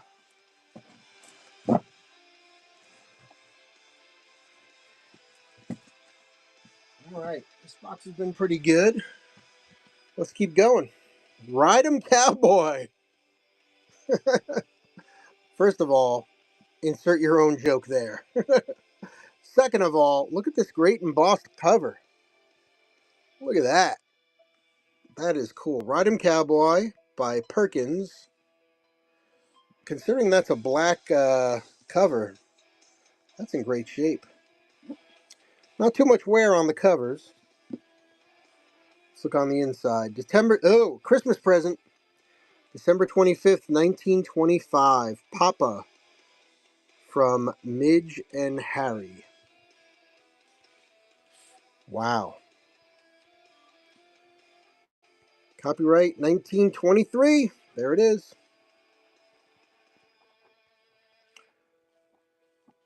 No illustrations. Obviously a little cowboy novel.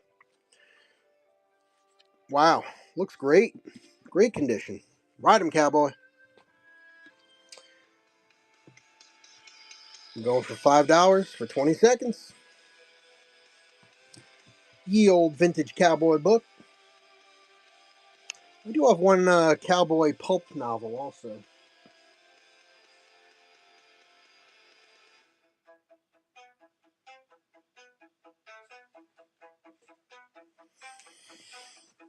Okay, there's your cowboy action.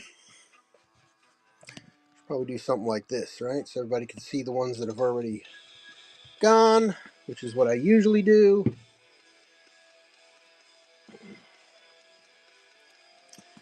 Another kind of nature book here. The Song of the Cardinal, a love story of the Limberlost by Gene Stratton Porter.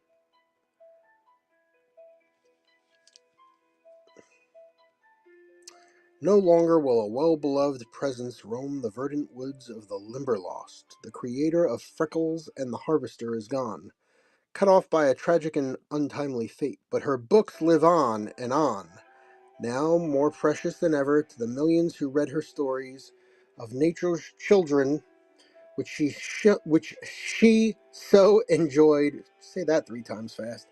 Which she so enjoyed writing. Her books add something beautiful and fragrant to every home. How about that?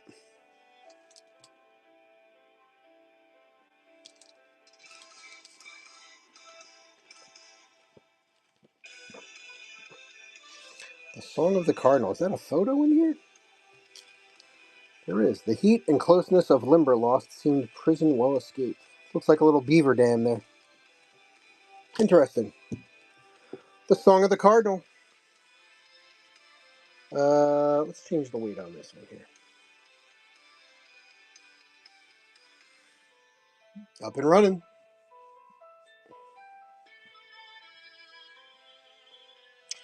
Songbird shows up. Songbird Gar, how you doing?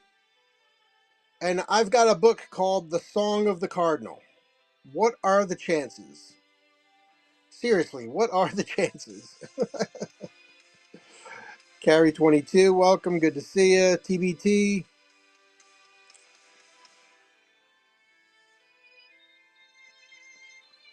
All right.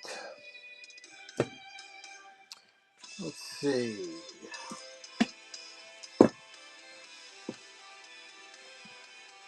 What is this? Ooh.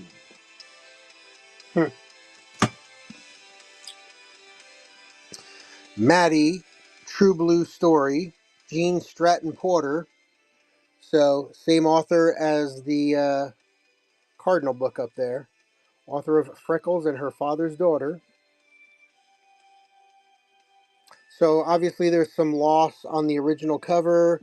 Somebody put it together nice with a new slip cover and the mylar over the top. Keep it looking nice. Laddie, A True Blue Story.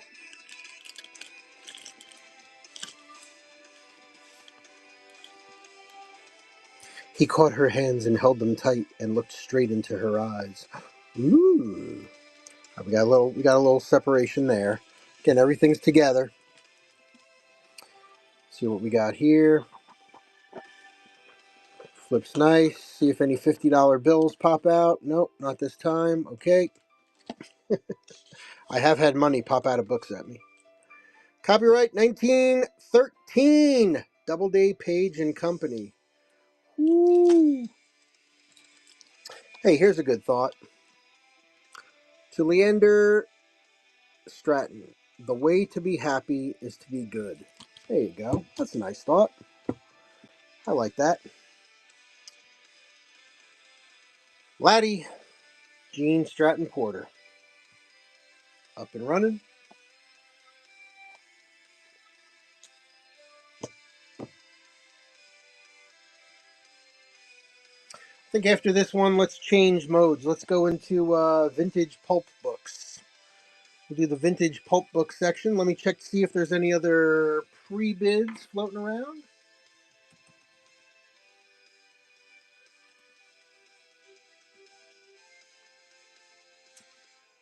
We do have a couple pre-bids in there. All right. Well, let's get to those next.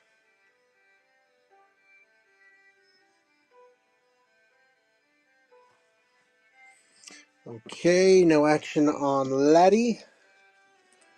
All right, thank you for the pre-bids. Let me go ahead in there and grab these.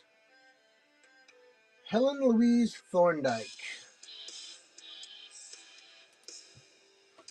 Helen Louise Thorndike.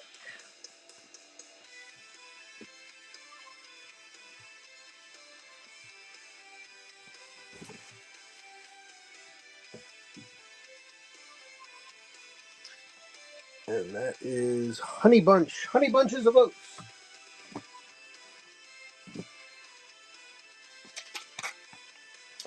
All right, good one from 1949. From 1949. Check it out. Honey Bunch and Norman. Still creaks when you open it. Look at that.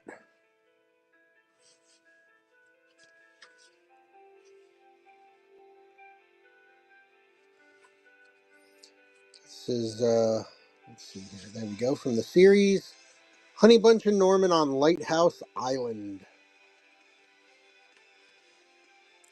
1949. There it is. Looks in real nice shape. Real nice shape. Let's run that one for you. Appreciate the pre-bids. Thank you, everybody. $3. We'll go 15 seconds. Up and running. Hannah's looking out for anybody sniping. We'll see what happens.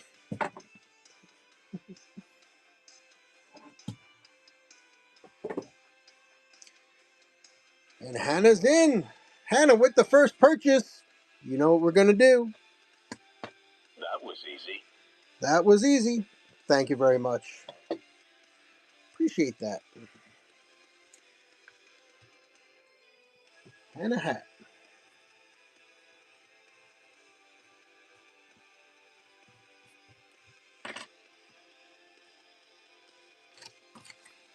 All right.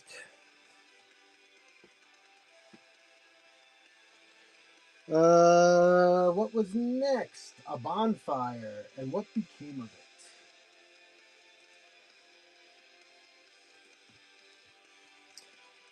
A bonfire. Indeed.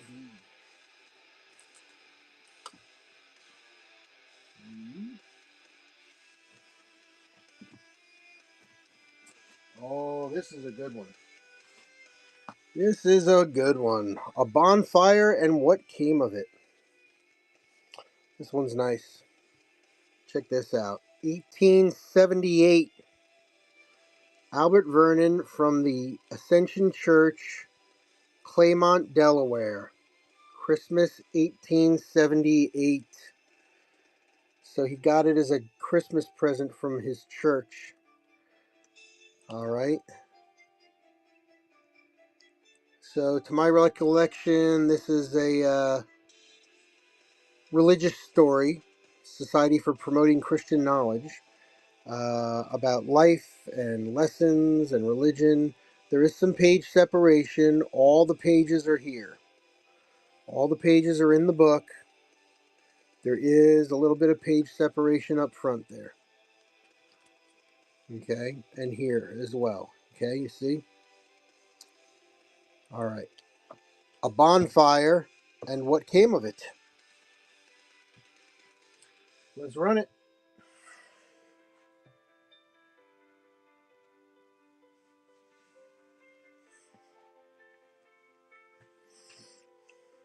Hannah, thank you again.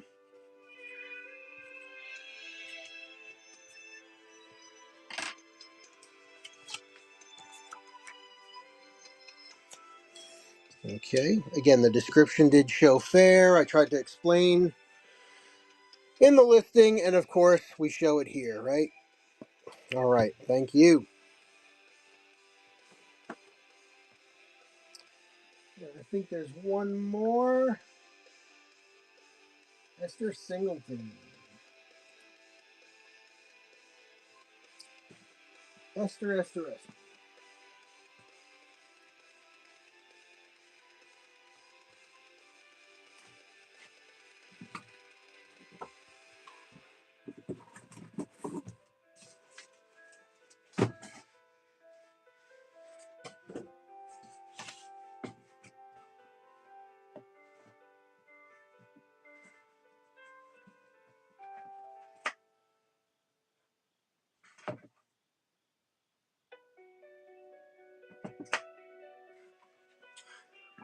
The World's Greatest Events, Volume 1.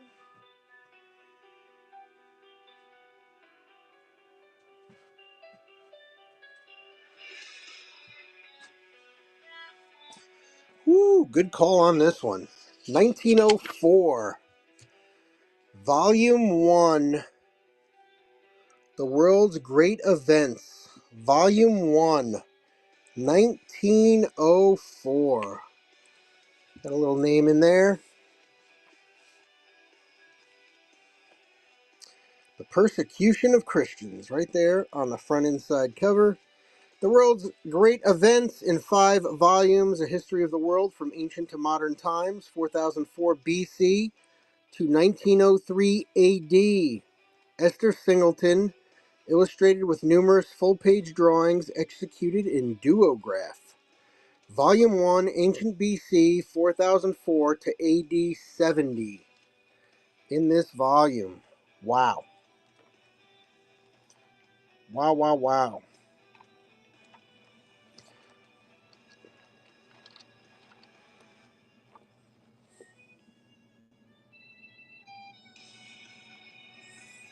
Nice one.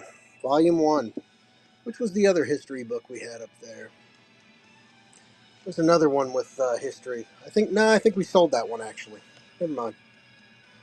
One pre-bid, $5, 15 seconds, up and running. Thank you again, Hannah.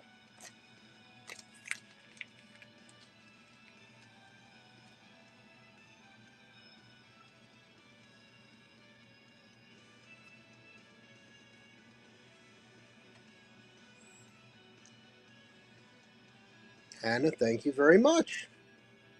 So much appreciated. Hope you enjoy those.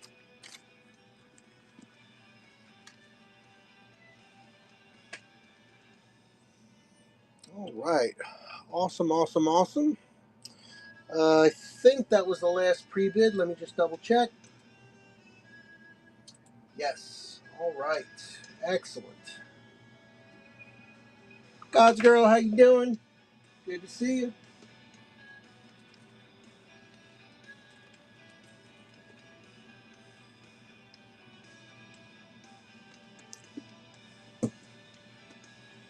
All right. I said we'd go back to some pulps. Busy Bee, how you doing? Good to see you. I said we go back to some pulps. Why don't we go ahead and do that?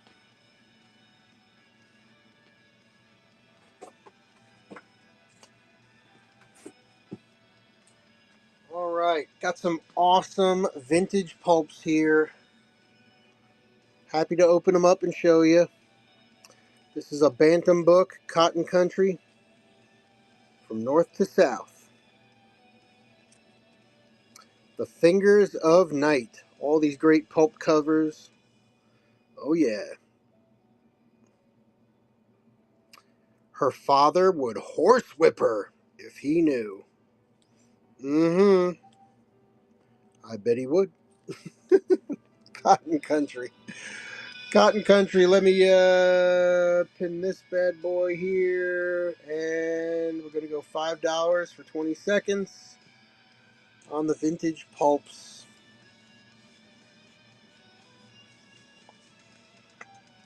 Up first, Cotton Country.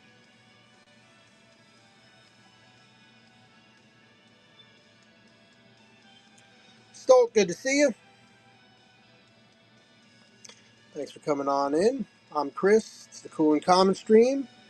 It is my Wednesday book show. This week it is vintage and antiquarian books. We just went through a whole bunch of antiquarian books. I'm bringing up some vintage pulps with some awesome covers. And we're starting at $5, 20 seconds. House in the Uplands by Erskine Caldwell.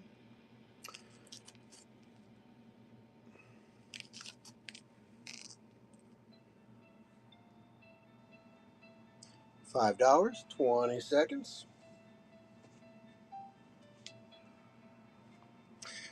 Caldwell, probably most famous for writing the book Tobacco Road. North Carolina, tobacco country.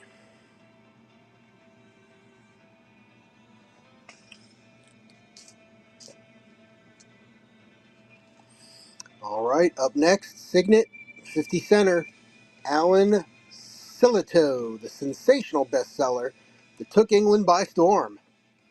The raw, robust novel of a working-class heel on a hell of a spree. Saturday night and Sunday morning.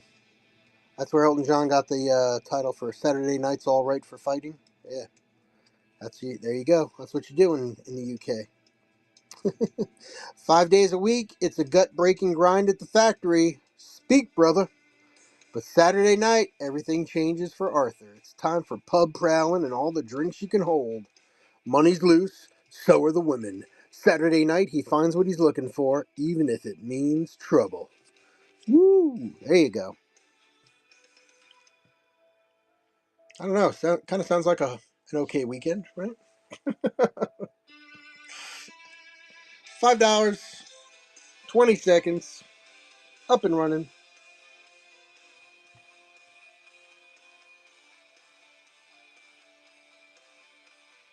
Last few seconds. All right, what we got here now? Bugles blow no more. There was a smoldering passion that even a war couldn't smother. It's Permabook, Clifford Dowdy, complete, unabridged. 35 center, nice and square. Very nice. These I'm going to try to have in the store for next time, but for right now, I'm going to run them $5, 20 seconds.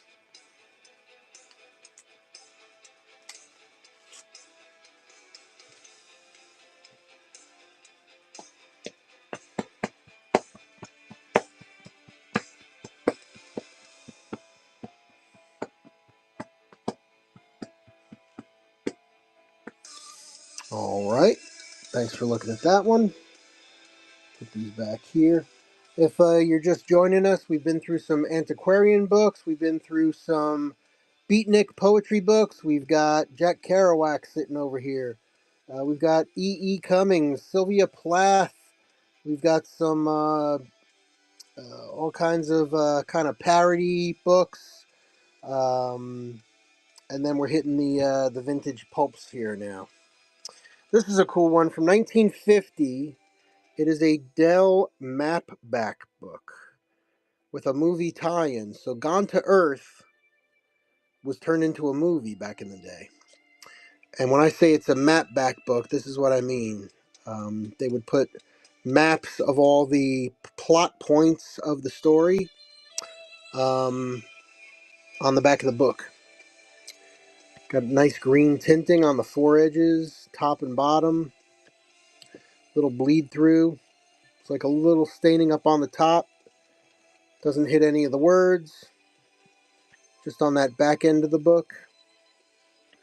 There you go. 1950. Gone to Earth. Mary Webb. $5. 20 seconds. Up and running.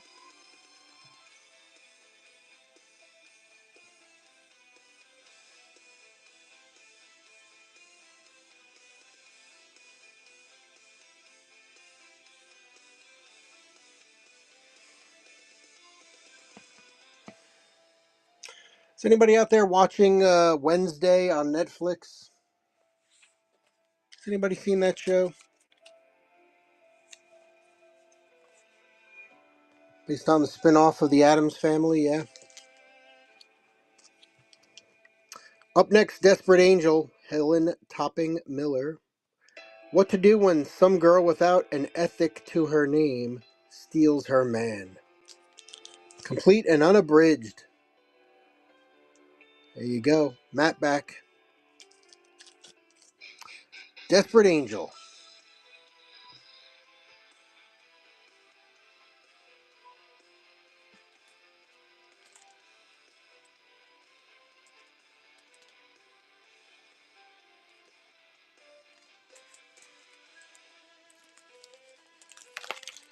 Nobody seen Wednesday? Well, that makes this tie-in very hard, but I'm going to try anyway. All right. So you know there's this new show on Netflix called Wednesday. Big hit. Second season premiered recently. This is where it all started. Charles Addams. Charles Addams with some cartoons in the New Yorker. The Addams Family didn't even have a name when it started. Oh, did we just get a raid in here? Holy schlamole. Who was that raid? Who was that raid? Clay! Clay, thank you for the raid. Hey, really appreciate that. I guess we're going to have to do a givey now. Hey there, hey now. I was just trying to explain the history of the Addams Family. Because I've got this really cool Charles Addams Black Maria vintage book.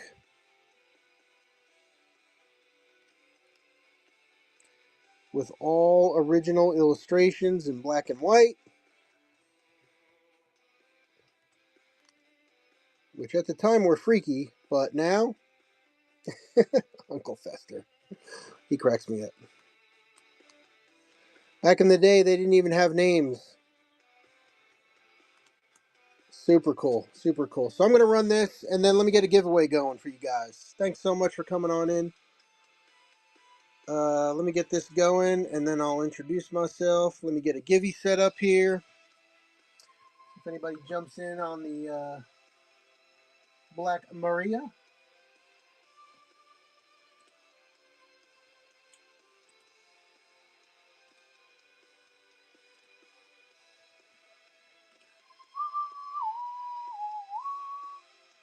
All right. Tiffany, thank you so much. Once again, appreciate you.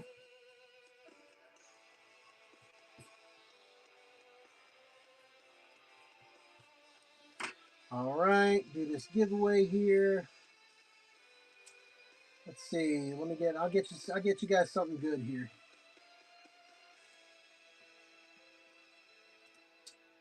Select. I thought I did just select that. Rare vintage books. Okay, product name. It's a givey.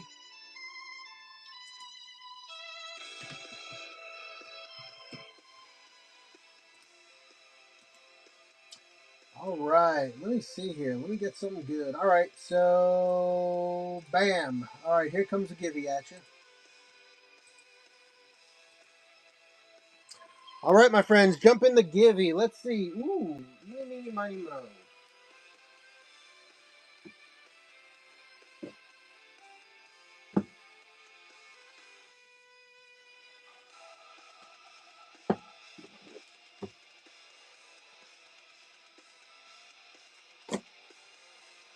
Let's see. Ooh, should we go classics? Oh, we can go classics.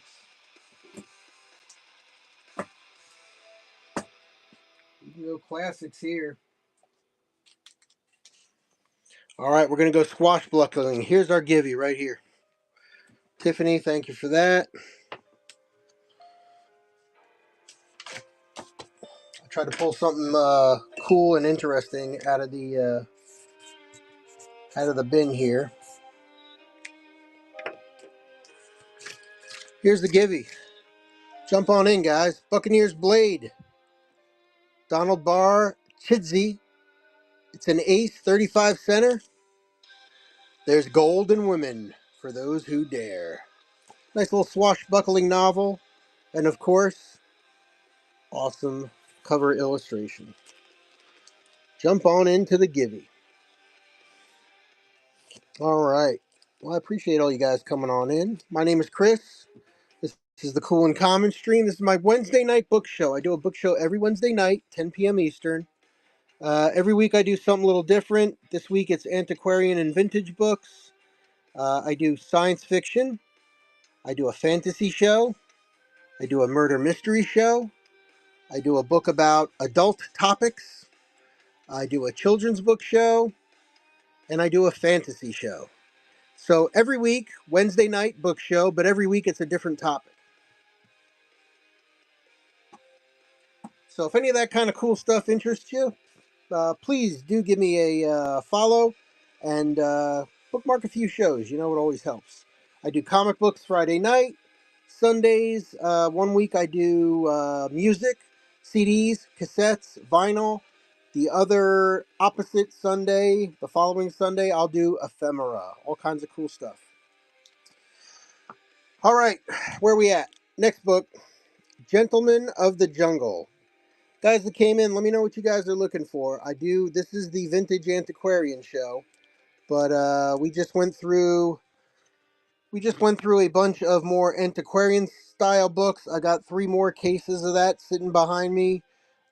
We've got some beatnik poetry and some 60s counterculture stuff still sitting here, hiding behind Buccaneer's Blade. And we just started going through some of the vintage pulps. So just shout it out in the chat if there's anything you see there. Of course, you can check out the store, throw down some pre-bids. There's lots of cool stuff there too. All right, this is a map back vintage Dell number 456. A blazing story of the lush tropics. Gentlemen of the Jungle. Hey Now, by Tom Gill. Not George of the Jungle. Gentlemen of the Jungle. All right, let's get this one going. Got about a minute and a half left on that Givey. Jump on in, guys.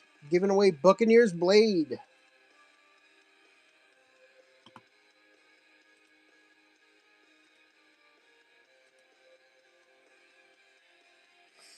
Simmons, what's up? Good to see you, brother.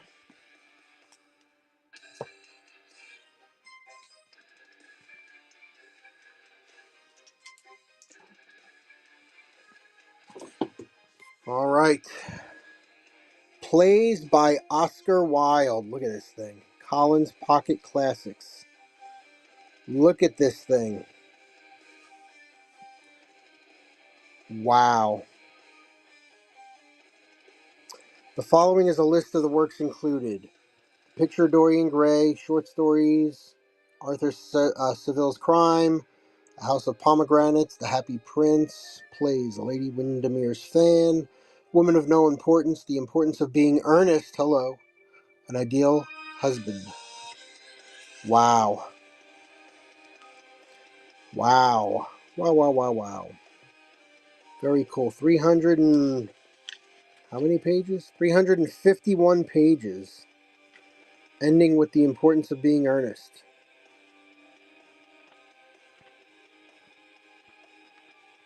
Very nice. Does have some illustrations in there throughout. Very cool. The winner is Tiffany! Tiffany takes it. Very nice, Tiff. Awesome. Congratulations. Oh, sorry. Just stepped on my tripod. Hate when that happens. You're very welcome, Tiffany. Thank you. My pleasure.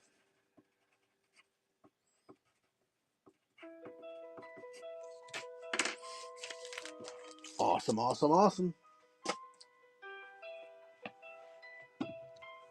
Yeah, that's a little bent. Luckily, we got 3 legs on it. All right, plays by Oscar Wilde. What year was this? I didn't even catch the year on it. Let me see. Published in Great Britain. Oh, it might not have a year. Might not have a year listed on it. No, it jumps right in. Jumps right in. All right, I'll let you do the research. But right now, $5, 20 seconds.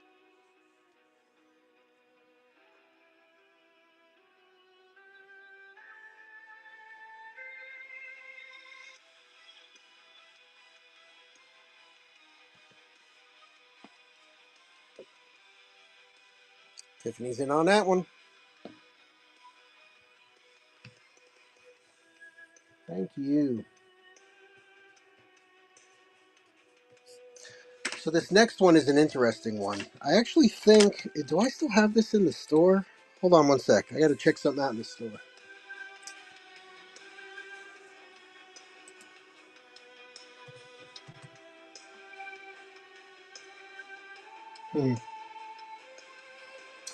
All right. That's not what I was thinking of though. I think, did I sell it? I might have sold it. Okay. So check this one out. More Oscar Wilde. This is unique though. This is very unique. It's an Avon paperback. Notice the rounded edges on it, which is very different. Oscar Wilde, De Profundis, the definitive authorized text of the impassioned revelation Wilde sent from prison, with notes by Rupert Hart Davis and an essay by W. H. Auden. Also included the Ballad of Reading Gaol. So crazy. Oscar Wilde was in jail. Oscar Wilde was born in Ireland in 1854 and died in Paris 46 years later. The intervening years were crowded with success and scandal. Educated at Trinity College, Dublin, and Magdalene College, Oxford, he first attracted attention as founder of an aesthetic cult and a writer of witty works for the theater. He's credited today with the revival of the theater tradition of Congreve and Sheridan. However, the most remarkable of his literary productions are The Ballad of Reading Gaol, 1898, and De Profundis, 1905, both closely connected with his imprisonment for violations of the Criminal Law Amendment. The ballad has been called by Hexeth Pearson, his biographer, the most poignant ballad in English language, and Wilde's long letter to Lord Alfred Douglas from prison is surely one of the most searching revelations of personal conduct on record. Until recently, the complete text had never been published. Crazy. Crazy, crazy, crazy.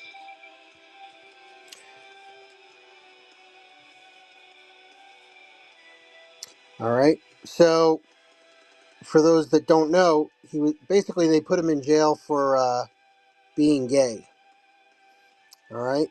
I don't defend my conduct, Oscar Wilde wrote from Reading Gaol, where he was confined for his violation of England's stringent laws against homosexuality. I explain it. Right. So, Wilde sued for slander, an action which, to Wilde's bitter astonishment, led to a series of scandalous trials and convictions. From his cell in prison, he wrote The Profundis, a detailed and unsparing revelation of his love and tragedy. So, what I was trying to think of, I'm going to get this running. What I was trying to think of earlier, he was married, and the woman he was married to, I have a biography of her told from her side of the story about his whole imprisonment, his homosexuality, all that kind of stuff. So let's run this one though. 4 to 7 ounces, $5, 20 seconds. Yeah, and that's an interesting book. I thought it was in this book show, but the more I'm thinking about it, the more I think I sold it already. But that would go nice with this book.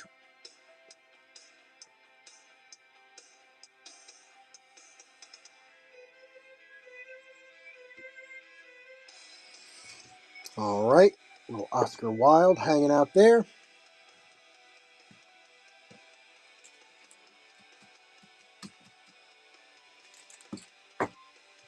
Do a few more of these. Kind of the daring and intimate close-up of a reckless love affair.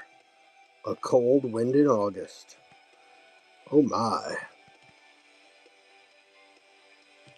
Indeed. The intensely moving story of a beautiful worldly woman and a 16-year-old boy? What?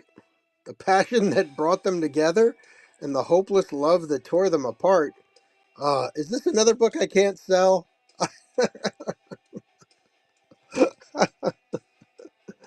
There was another book earlier. I was like, huh? What? Wait a minute. This is in here? All right, here we go. Hey, Ringo has a song, right? The Beatles sang about 16-year-old love. Oh, goodness gracious. Don't get me banned from Whatnot, please. All right, interesting one. The Big City After Dark, New York Confidential. Before there were the Real Housewives of New York, where to go and where not to go. Big City After Dark. There you go, nice little map back. The New York that's not in the guidebooks. Dun dun dun. 20 seconds, great cover.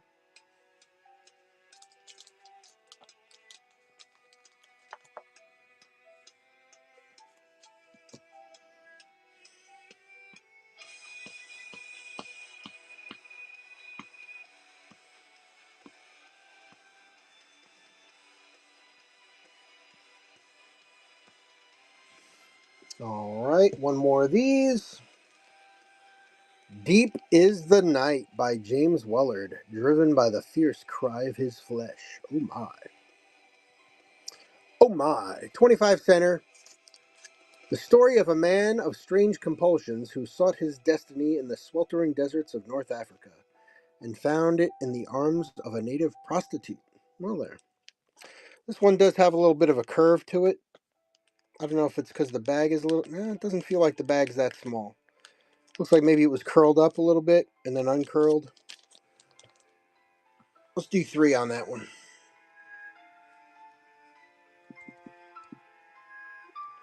$3, 20 seconds.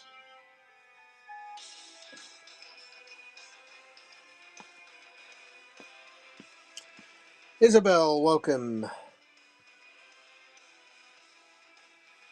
Kathy P, hello. Brayley Wilson, welcome everybody.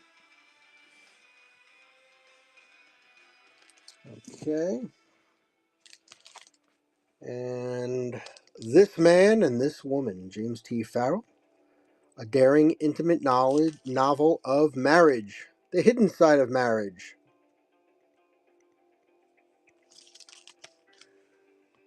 This Man and This Woman.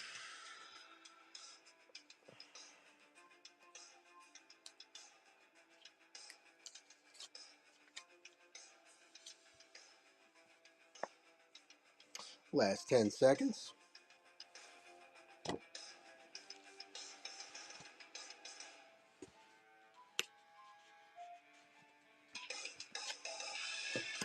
All right.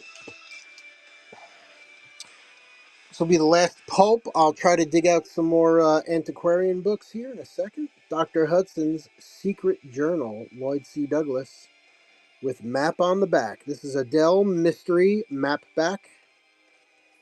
There you go. Most of these have the kind of like the key on the inside covers. And they've got the nice little tinted edges on there. This is a nice one. 1939 on this one. 1939. 1939. Nice one.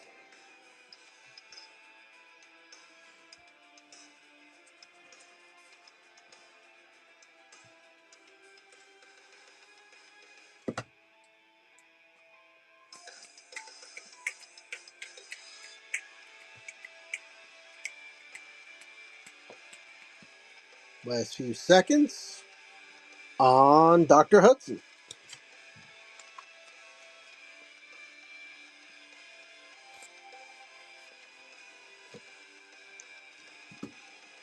All right. Let's see what else we got sitting back here.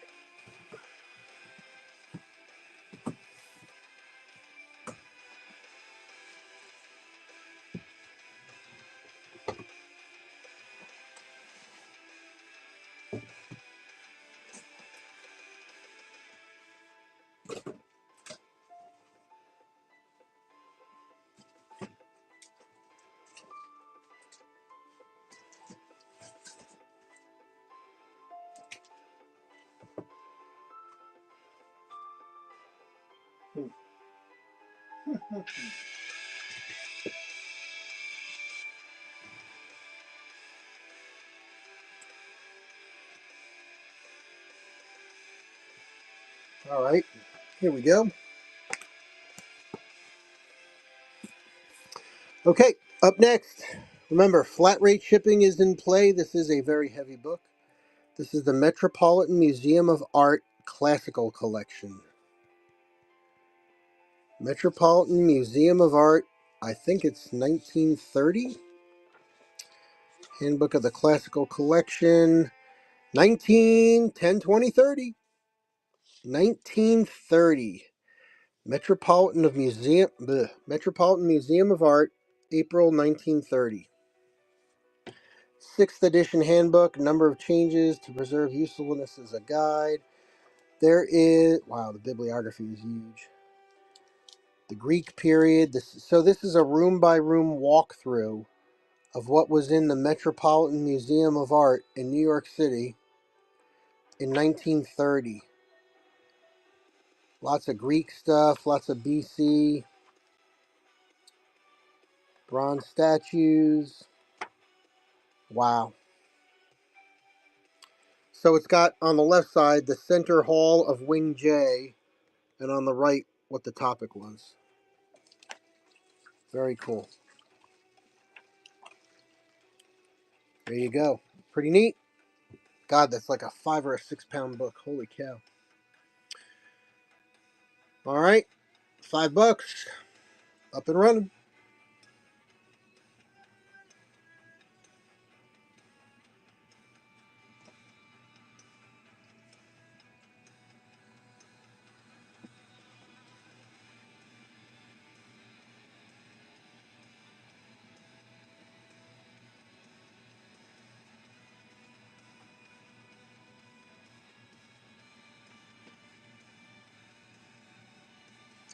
Last 2 seconds. All right. Let's get this one going up here.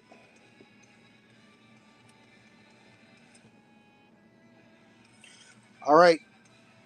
I'm going to read the, before I show this, I'm going to read the little inscription here on this one.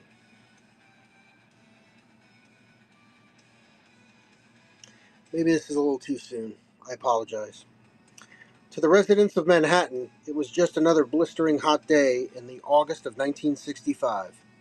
No one knew that on that day, death in the form of a ghostly exodus of flea-ridden rats from a tramp steamer in the Cameroons had moved silently into the streets of New York. Epidemic is a story of imminent panic, the mobilization by the Black Death, ghastly curse of the Middle Ages of over 3 million human beings, and the exploitation of the crisis by communist subversives. It is the gripping drama of plague and underworld warfare loose in our nation's greatest metropolis, a debacle that could wipe out the people of New York City within days. Epidemic by Frank G. Slaughter. Interesting. 1965, fictional story. Somebody thinking, hey, what happened? What would happen if, a couple of creased pages here. What would happen if the Black Plague came back and got into New York City? But not just, medically what would happen, but what would the political ramifications be?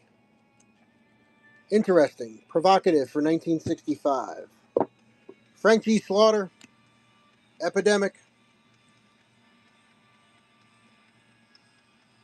Crank it down to 20 seconds, $5, up and running.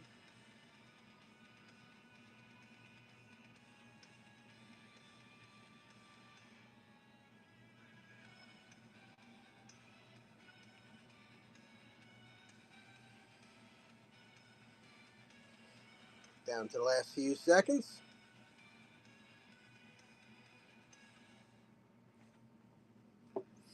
All right, let's take a sharp left turn from Epidemic to The Secret Garden. Francis Hodgson Burnett. Illustrated in color. It's a nice copy. Real nice copy. Children's Classics. Great illustration. A little bit of corner bumping on the bottoms. There's a name written on the inside. That's not a sticker. Alright, so that's in ink on the inside. This is a 1987 copy of Secret Garden.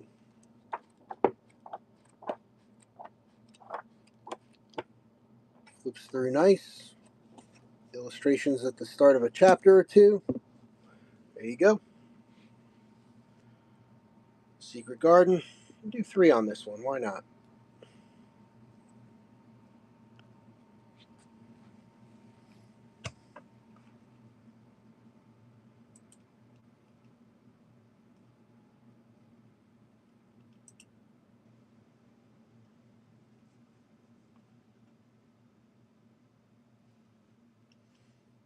Alright, it looks like we are recording on YouTube. That's awesome. That is awesome. Excellent.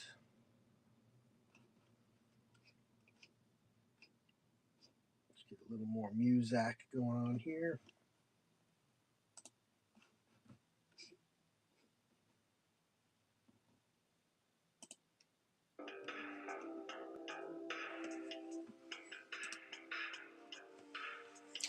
Alright, we'll put the Secret Garden, keep it a secret. Keep our secret right up there. What do we got here? Ooh, I remember having to read that. Silas Marner, George Eliot. Nice copy.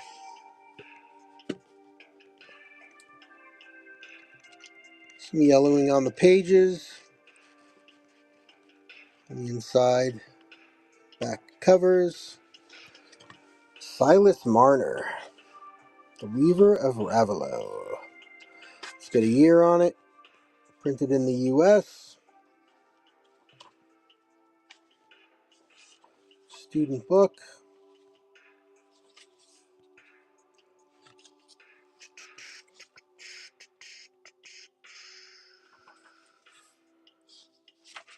Yep, no year on this one. No year on this one. It is in excellent shape though. Very tightly bound. Little corner bumping like we showed. Get this one down here.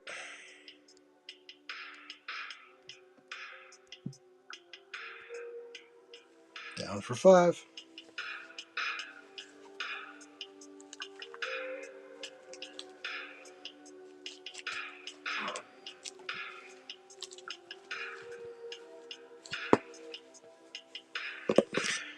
Lee, how you doing? Ray, good to see you.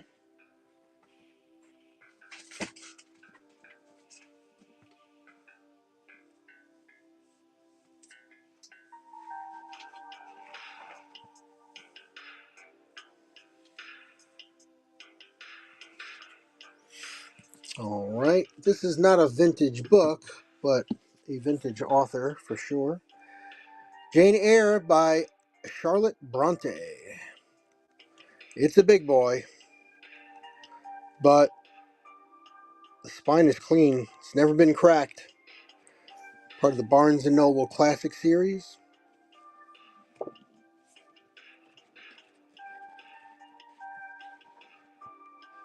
There you go. A little bit of a bump or a curl here on the corner, but essentially a new book.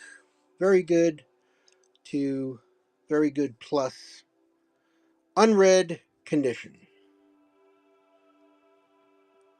All right, we do $3 on this one. And again, I do use flat rate shipping on all my shows, even the ones with media, because it just makes sense to me as a buyer and a seller that once you get to that £1 mark, you get free shipping. Lots of books, when you start talking, especially the vintage and antiquarian ones, one book is over £1, so why keep paying media mail on,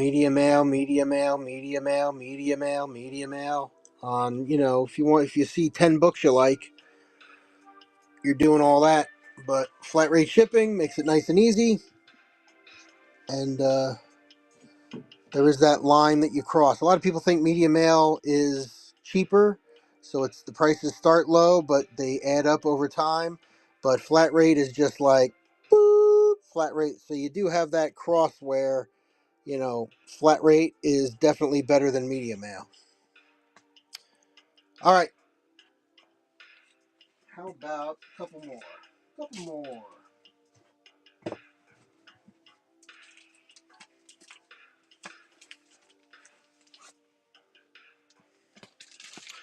All right.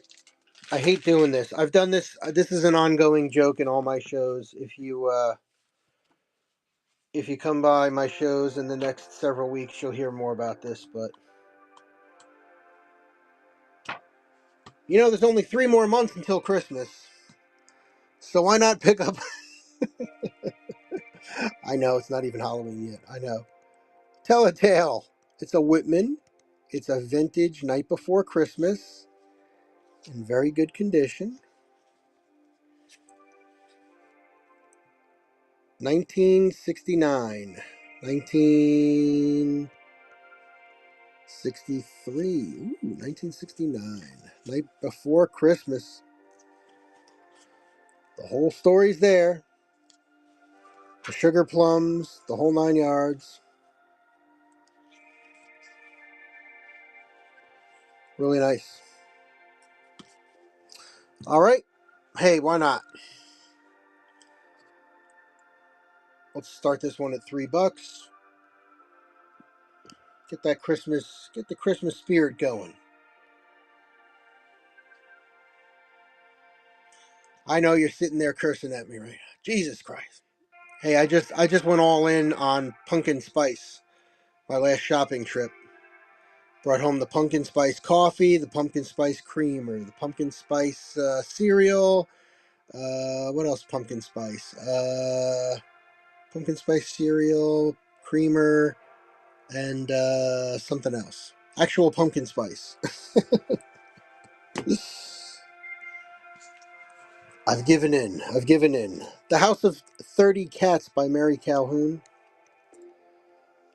Little vintage paperback for you. Almost an enchanted place. That was the way Sarah liked to think of the house where Miss Tabitha Henshaw lived with her 30 cats. There was no better place to visit if you wanted just the right kitten. Soon Sarah and the old lady became friends, and Sarah also got to know each of the cats' personalities. But an angry neighbor does not like cats. He put complaints to the town council, which finally tells Miss Tabitha that most of her pets must go. Well, there you go.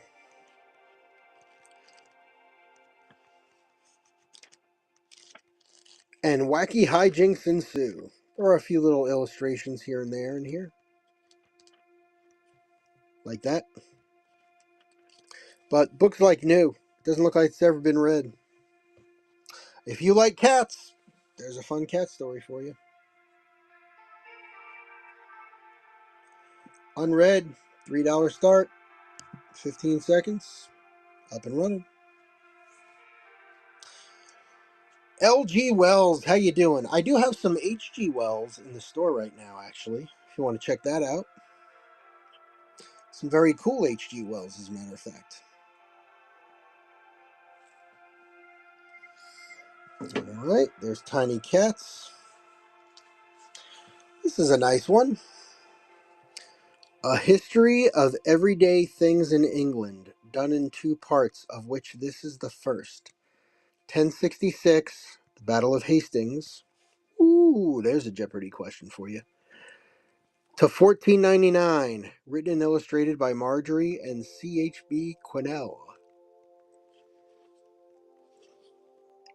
A History of Everyday Things in England.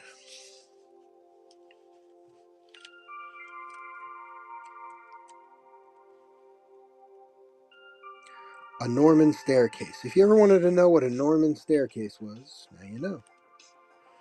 Furniture.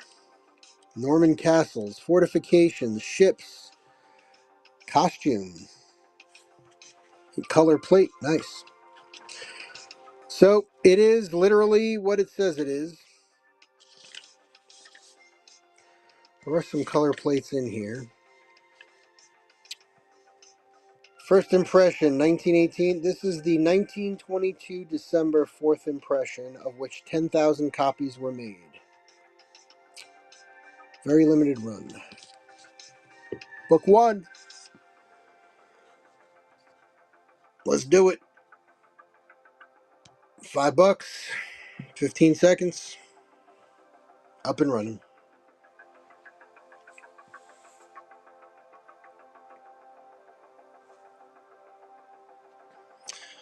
Mom of 6 is winning. I'm a father of 5, so I can relate. There you go. Mom of 6, first purchase. That was easy. That was easy. Thank you so much. Now, I do participate in the rewards program, and you just got your first coupon by just making a single purchase. I don't make you jump through too many hoops, so feel free to use that, and thank you for your purchase.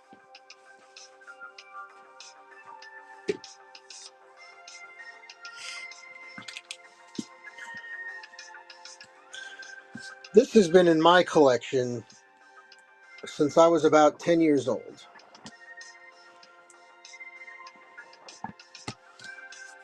Homer the Odyssey, translated by Robert Fitzgerald. Love the double-sided cover. We call that a wraparound cover. It's not a reach-around cover. Reach-around is a whole different thing. That's really got nothing to do with books, a reach-around. This is a wraparound cover.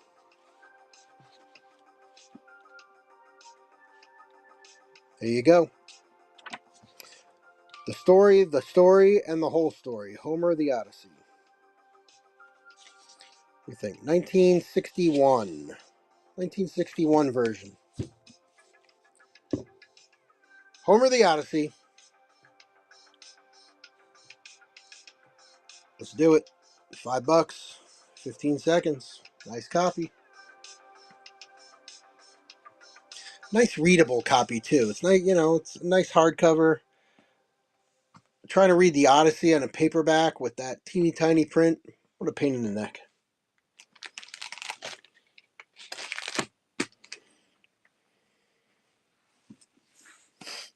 All right.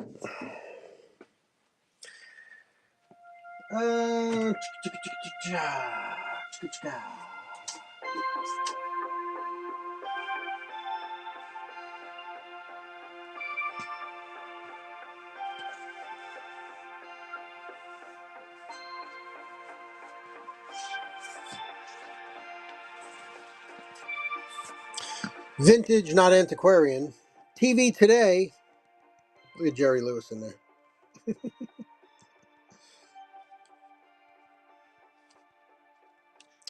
Books about TV shows. Tiny Tim. Oh boy. Ironside. The Mod Squad. Right on. Clarence William III. Peggy Lipton. Michael Cole. Carol Burnett Show. Woo. The Flying Nun. Oh wow. Frank Sinatra. Jerry Lewis. The Nutty Professor. The Smothers Brothers. Land of the Giants. How about that? Very cool. 1969, Scholastics. TV Today. Sounds like I'm making up names. Actually, they're quite real. 20 seconds, $5 start. Up and running.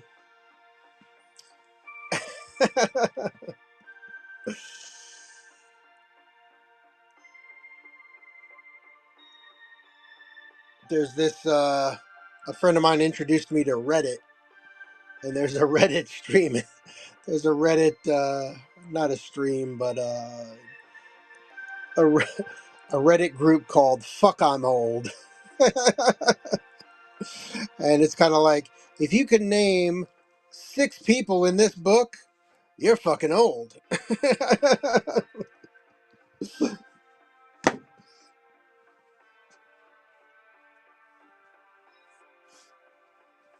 All right, not a vintage book, but anybody who's into cars, American Cars of the 1940s by the editors of the Consumer Guide.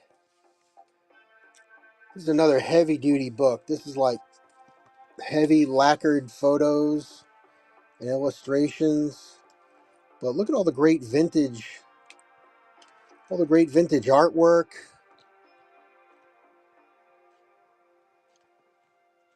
Really nice.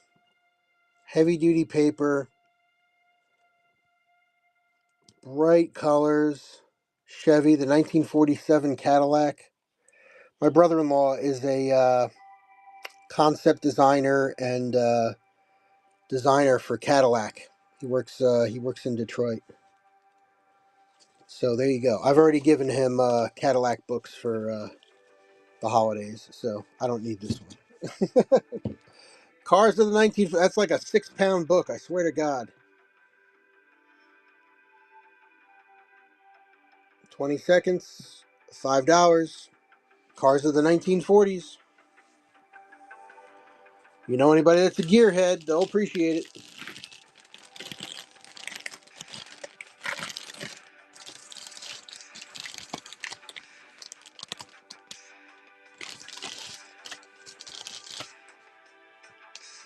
Do you know of any antiquarian books on the topic of aviation that you have?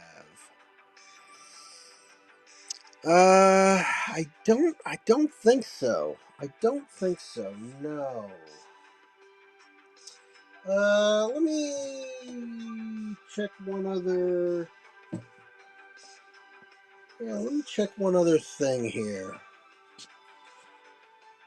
Have it. Let me put these. Hold on. Let me put these. Let me get these out of the way so I can make room for some more stuff. Let me look for that. I know I had a Wright Brothers book, but well, let me just look.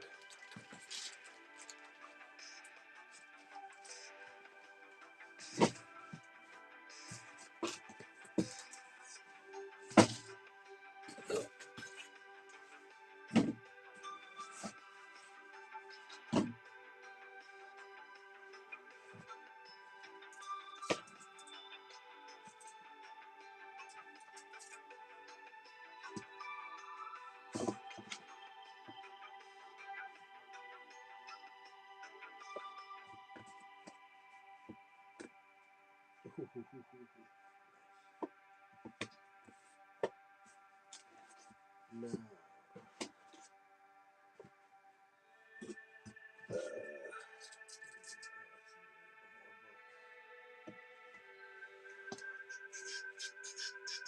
Nope. Sorry, Sky Blue. Nothing on aviation.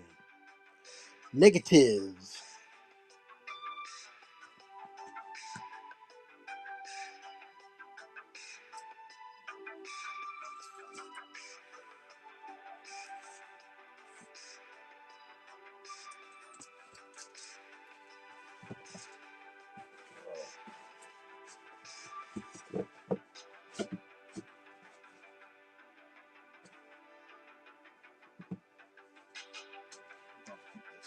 That, take that off.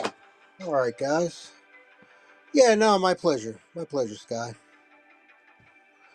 All right. All right. So let's finish up the show just by going through this like the last dozen pulps that I have here. Let's pin it. We'll go fast. We'll do like 10 seconds. 10 seconds, $5 starts.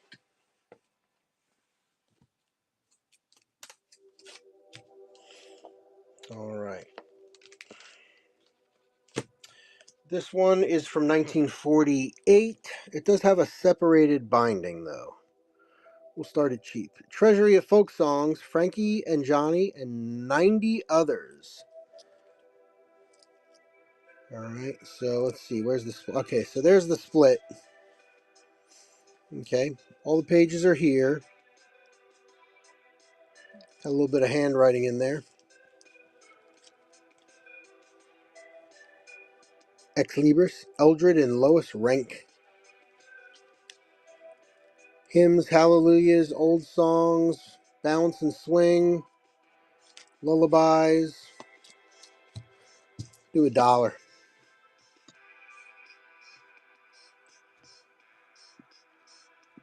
$1. 15 seconds. Up and running.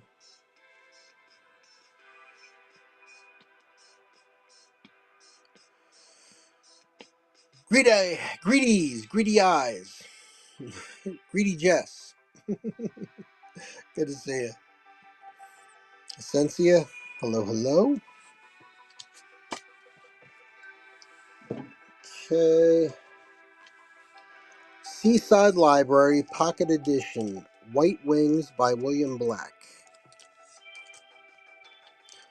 It's got some loss on the front and back covers. A Dictionary of the English Language. Pronunciation, etymology, and explanation. Embracing scientific and other terms. Numerous familiar terms and copious selection of Old English words. That's an ad for a dictionary. This is White Wings. There we go. A Yachting Romance, White Wings by William Black. Look at the ad. Look at the ad. Burnett's Cocaine. Cures dandruff. Oh, fuck yeah, it does. Wait, let me get a date on this. Burnett's Cocaine cures dandruff, promotes the growth and preserves the beauty of the human hair. What? For sale by all druggists in 2 sizes, $1.50. Oh my god, I didn't see that in there. Dude, just that one page is probably worth $50. Holy crap. A Yachting Romance. Okay. Alright, well there's the romance, but you know where they're getting the charge from. All that cocaine. It is called White Wings, right? Any Pippi Long... No Pippi Longstocking books. Thank you for asking, though. Yes, White Wings. Now we know where they get them from. Let's start it up. $5. I think it's worth $5 just for that one page. Oh my god, that's hysterical. Birdie, how you doing? Our Brown 918, welcome. We were just laughing as you guys came in. We're not laughing at you. We're laughing because there's an advertisement for cocaine in this book. What year was this book? I gotta see that. I gotta see that. Oh my god. Yeah, no, there's no year. I'm sure I could do a little research though, but yeah, Burnett's Cocaine. Alrighty then. Seeing you thought your great grandparents were boring, huh?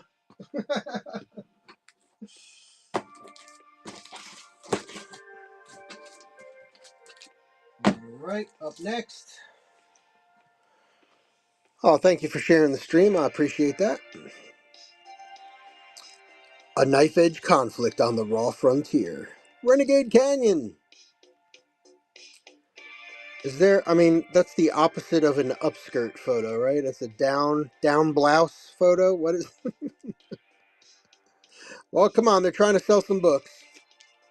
Apache Raiders, White Treachery, A Soldier's Honor. Oh boy. Hate when that happens. Renegade Canyon. 15 seconds, up and running.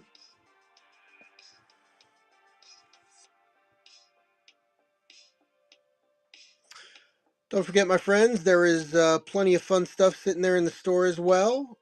We did sell some of it through pre-bids tonight, so if you do see anything in the store you're interested in, if you're jumping around show to show, do not hesitate to throw down a pre-bid. I'll make sure I run all of them before the show is over. If you just want me to pull it and run it, or you want to take a look at it before you throw down a bid, you just let me know in the chat. I'll grab it for you.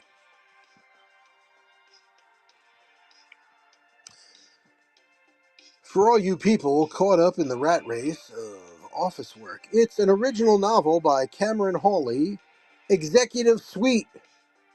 What makes one man succeed when others fail? Is it luck or brains? Is it guile or genius? This exciting novel makes you live its unusual answer.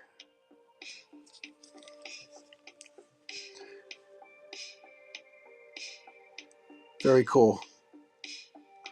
This is an original novel, not a reprint. The permanent cloth of this edition and book may be obtained at your bookstore. Really? Interesting.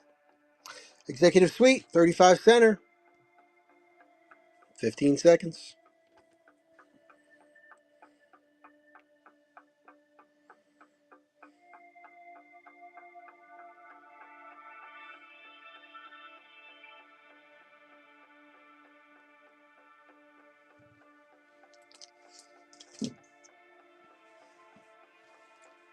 We've got a war story up next. The dramatic story of one of the most devastating battles in Marine history.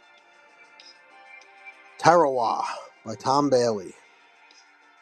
Marines fortifying their foothold on the Tarawa beachhead after the Japs were pushed back inland.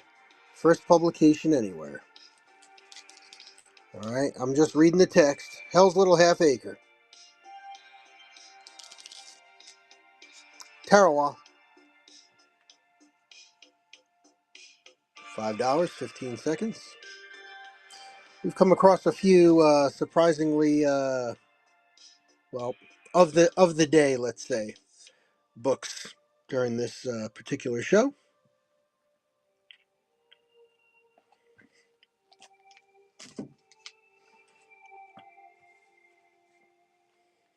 Ah, this is interesting. Ernest Thompson Seton, Wild Animals I Have Known.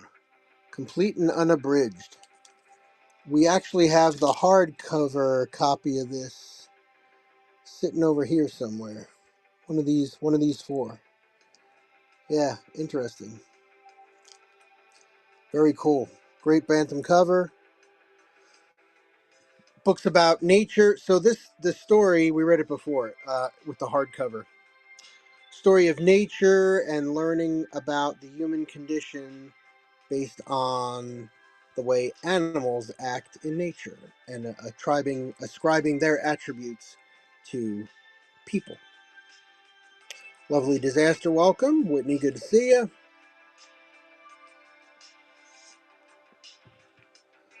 All right, we'll put this one up here. Little swashbuckling adventure. Oh my. What this pirate wanted was revenge. The Golden Hawk by Frank Yerby. Oh my. Oh my.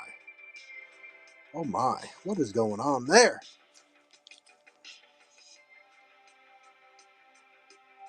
As a young boy, Kit Gerardo had seen his mother murdered by the arrogant Don Luis del Toro. Now as a buccaneer captain, he longed to meet his enemy and duel him to the death. My name is Indigo Montoya. You killed my father. Prepare to die. Pretty good, huh? Pretty good? That was pretty good, right? My name is Kit Gerardo. You killed my mother. Prepare to die.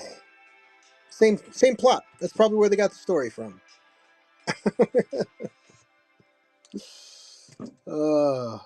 Please tell me someone knows what movie I'm quoting. The Avon Book of W. Somerset Maugham, 22 Stories of Love and Adventure, complete, unabridged. Avon, from the Avon Library.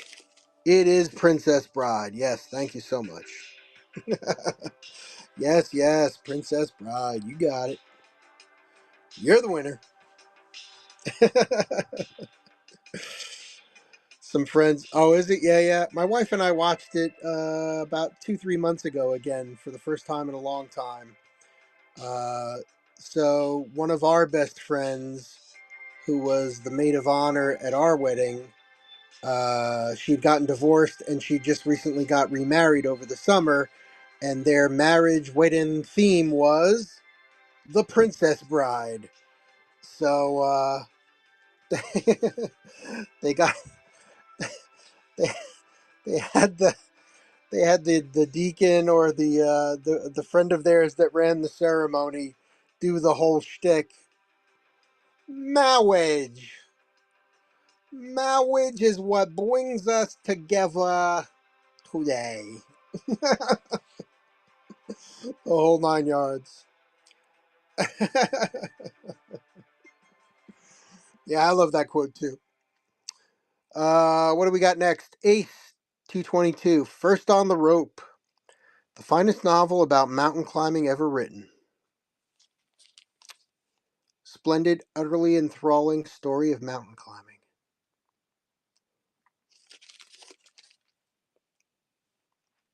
Love those photos. I mean, love those covers. Awesome stuff. My friend just did the corpse bride vows for their wedding. Oh, really? Oh, that's funny.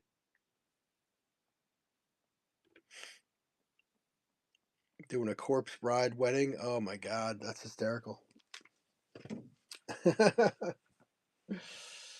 What's this bad boy here? Ooh, Dell 157. Caravan to Xanadu, an intimate story of the greatest adventurer who ever lived. So we got a couple of these, handful of these swashbuckling adventure pulp series. Caravan to Xanadu, breathtaking action and devious intrigue. Oh my. Caravan to Xanadu, $5, 15 seconds, up and running.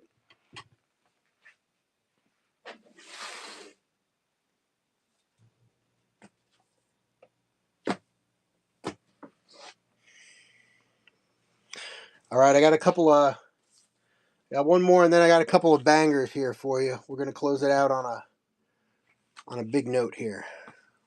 After such pleasures, a little bit of creasing on the cover here. Dorothy Parker, collection of famous short stories, complete and unabridged pocketbook. Lifelike portraits which tell the whole truth about the sitter.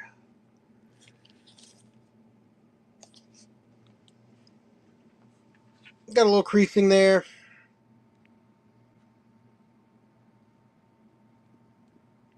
$2. Oh, 30 seconds. Meant to be 20 seconds.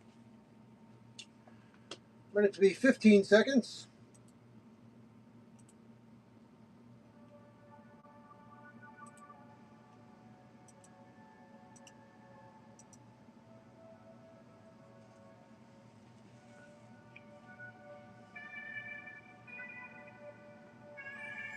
Last 5 seconds.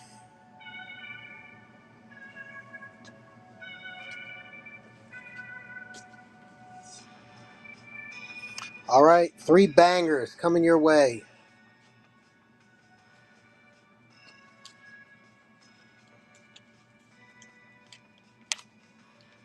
Okay, I think we got a 1940 edition. Let me double check here. Let me double check before I show it to you. This thing's a little crispy. Mm-mm. Fourth printing, 1940. Check it out. Check it out. This is nice. Gulliver's Travels by Jonathan Swift.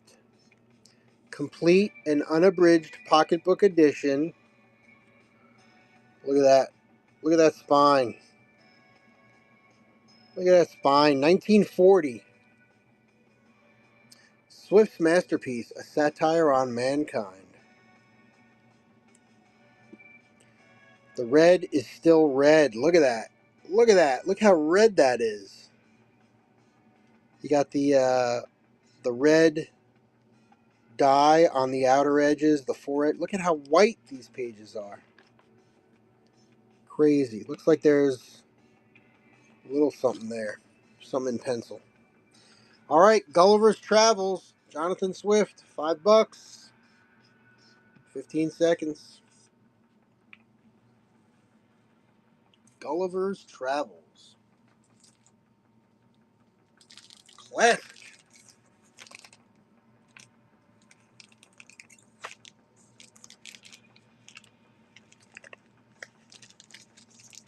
Okay. We're gonna bring out another classic.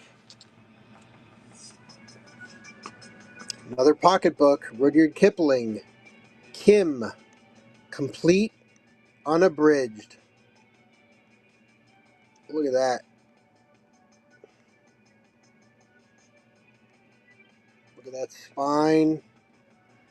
Back is nice. Again, we got the red pocketbook.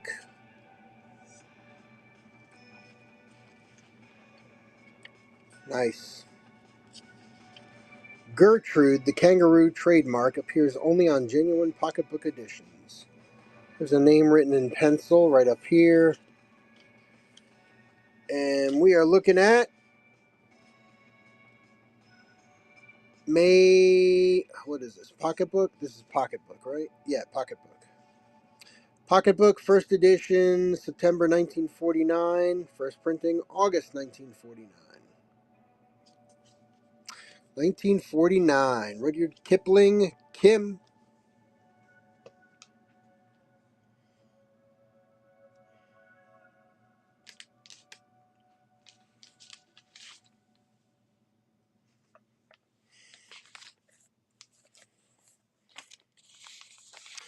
Ooh, another braid. Damn. What's up, guys? Hey, who gave the raid? Nice, nice, nice. Oh, that's awesome. I appreciate that very much. Thank you, thank you. Whose raid was that? Was that your raid?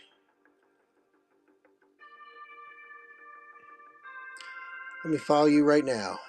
Book and Bauble, thank you so much. Excellent, thank you. Well, hey everybody, my name is Chris. It's the Cool and Common Stream.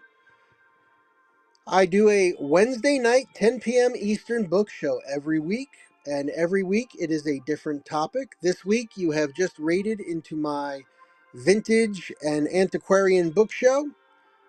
We've actually been going at it for like 3 hours now, so whew, it's been a good one. It's been a good one. So thank you all for coming on in. We did a couple things here. We started out with some beatnik books. We had some 60s stuff. Beatniks, Jack Kerouac, and we got Sylvia Plath, we got Ferlinghetti, all that kind of stuff. We've been banging through some pulps now, and then we did some more vintage antiquarian type stuff here. Let me give you guys a little look-see here. See if you see anything there that catches your interest. Of course, the store is open. Thank you very much. Appreciate you. Thank you so much. So yeah, if you guys see anything in there that you're interested in, I'll go grab it for you. Of course, if you are bouncing around show to show, please feel free to throw down a pre-bid on something. And please give me a follow and bookmark some shows. I do the Antiquarian Vintage Show. I do a science fiction book show. I do a fantasy book show. I do a murder mystery book show. We do an adult topics show, sex and other. A children's book show, and one every week, a different topic every week. So there you go. That's what's left on the back wall there. And then there's some great stuff sitting there in the store. So love it. Any horror? Oh, thank you very much. Appreciate that. Yeah, I try to keep it well stocked. I try.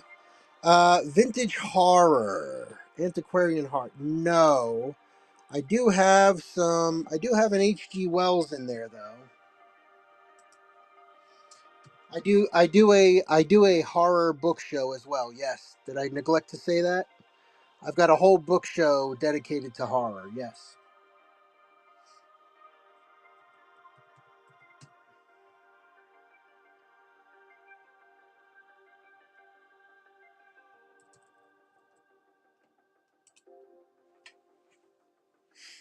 Yes, yes, yes. Yeah, so and then if I find, so for example, like there's an H.G. Wells in here, but H.G. Wells wrote so much more than just, science fiction type stuff.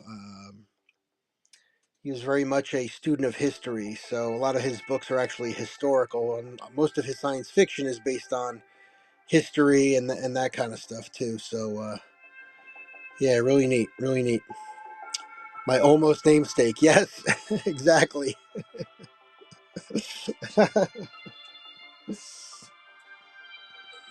All right, let me see what we had in this one down here. See if we can get one more going here. All right, I'm gonna go because we had the raid. Let's go one more box. I just opened a new box. All right. Hashtag history. Here we go. Something different. We haven't looked at this type stuff yet tonight. Soviet Russia, a living record and a history.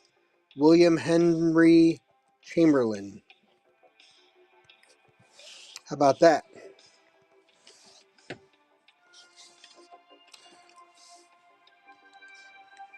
Copyright 1931. A group of communist youths in a machine factory. 1931. Soviet Russia. A living record and history. The Communist Party. Personalities of the Revolution. The class state. The balance sheet of socialism. Labor is aristocracy. Karl Marx. Main currents in foreign policy. Struggle for the Russian soul.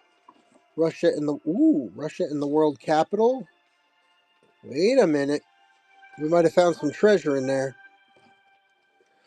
Oh, and it's got a map. It's got a pull-out map. Oh, look at this. Look at that.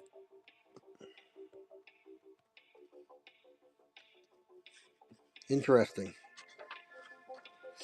Very interesting. All right, let's see what we pulled out of here. What is this?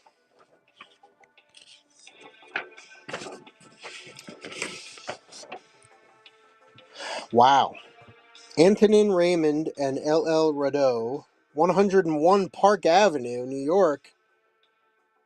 Associates, 3rd of March, 1955. Dear Pop, the maps of Italy, I'm sure, should be interesting to you. Maybe you can even locate the places in Lydia's slides on the page Abruzzo and Molise, or is that the wrong country? The blueprint for the famous alteration to the Platt residence to be underway in the near future is enclosed for your survey and approval. We hope to see you soon. We'll phone tomorrow, Friday, Jack. All right, I don't think that has anything to do with Soviet Russia. I think we found a bookmark. I'll put it here. Soviet Russia. That's an interesting book. All right, let's get it running. $5, 15 seconds.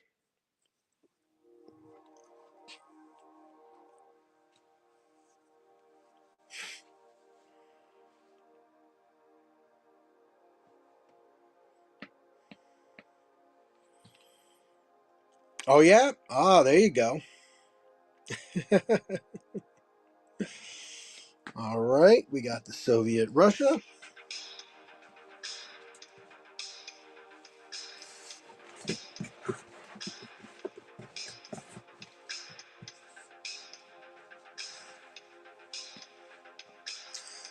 Well, here's another one. Here's another one for you, Costa. One Life, One Kopeck, a novel by Walter Duranty, author of I Write as I Please. This book is one of the most exciting first novels I ever read. I couldn't lay it down. When I was finished, I wish it were twice as long. A novel that will tell American readers more about Russia and Russians than will years of reading newspaper dispatches and magazine articles. It is Walter Duranty's first novel. The life story of a handsome young peasant called Ivan Petrovich. Born in utter squalor, Ivan eventually becomes a leader among the Bolsheviks. Hey now.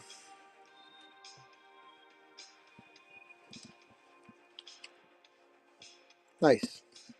Got a little fraying, a little bit of loss on the bottom, and the top looks like it's been taped. Um, there you go.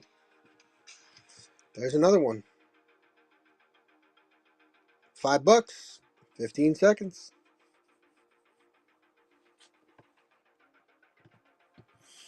Up and running.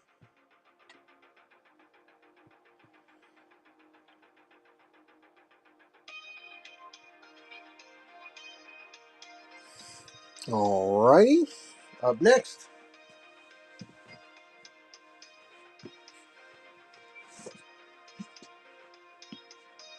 Ooh, a lot of history books in this box.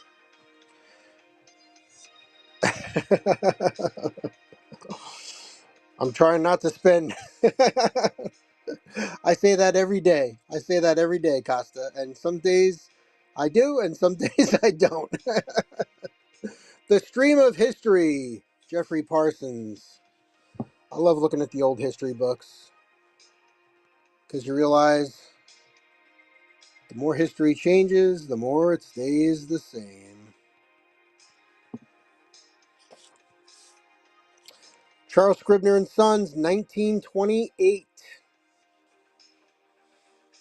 1928 Scribners. The short sketch of the past has one principal aim: to present the centuries not as mountains of sunlit fact which history is tended to portray, but rather as a stream of mingled facts and theory, now clear, now muddied by passion and prejudice, eddying about this hero or that, and reaching each generation through the shifting channels of individual minds. That sounds pretty accurate.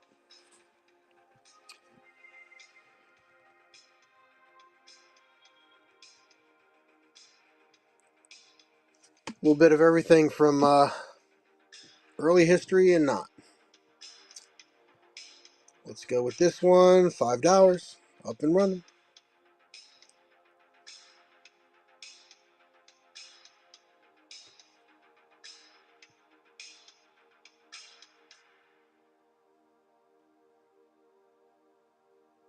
Down to the last few seconds. All right. The Stream of History.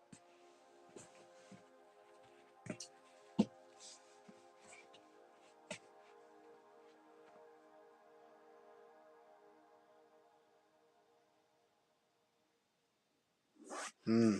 Hmm. Hans Christian books. I do have. Yeah, there's one that's a little rough in there. We sold one earlier. The one that I have in there is a little rough, but beautifully illustrated. This one's kind of interesting. This book is Masterpieces of Modern French Fiction. Salambo by Gustave Flaubert. We're going from Russian to French now. All right, got a little separation here on the front inside page. Yeah, I'll grab that. I'll grab that to take a look at it. 1901, Salambo. 1901, Gustave Flaubert. Wow.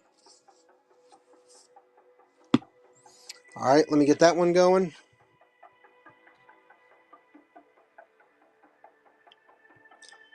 $5, 15 seconds.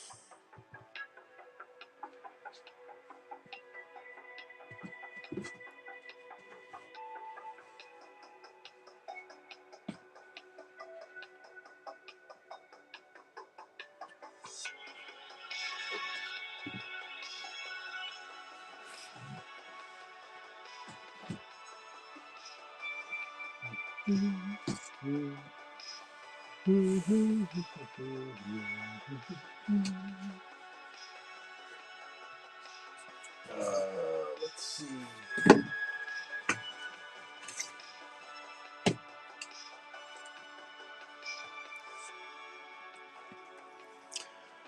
Okay, all right. This one we'll put back, and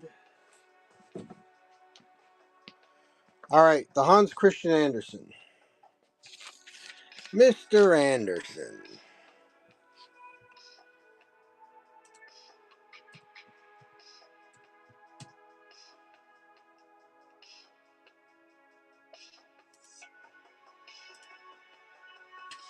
Okay.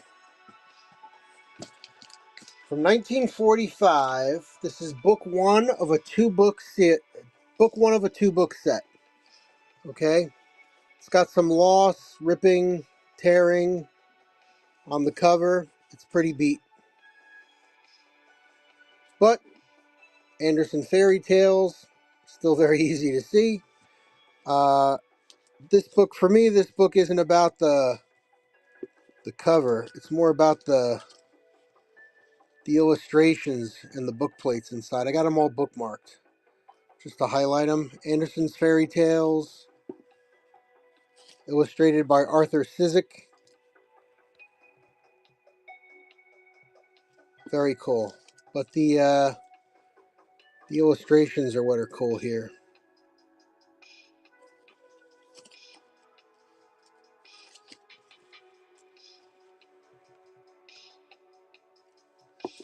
So I'll run it.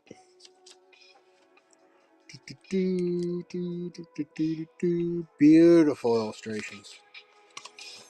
All right, one more. All right.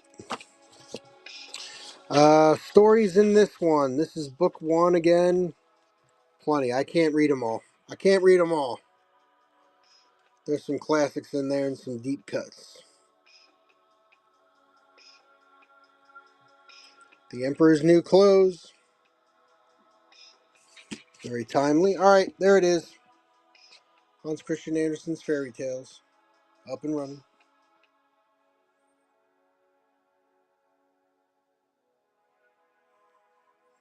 Julie, thank you so much.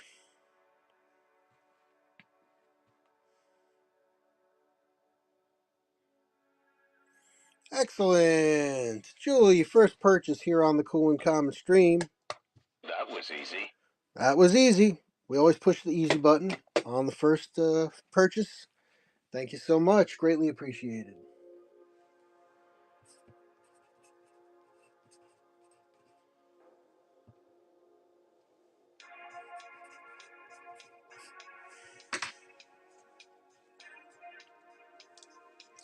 So I make it pretty easy with the rewards program on my stream. So one purchase, get you coupons. So feel free to use them.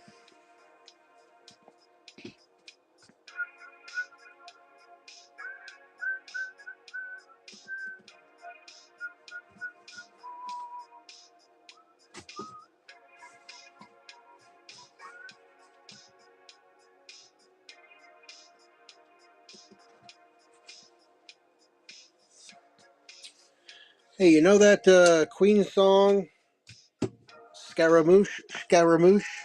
Will you do the fandango? Here you go. Scaramouche! Raphael Sabatini. This is from 1921. The story is actually a romance of the French Revolution. So this would go good with that other book about France. Scaramouche, Sabatini.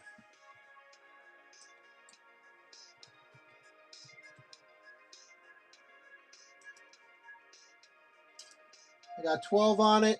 I'm going to start it at 10.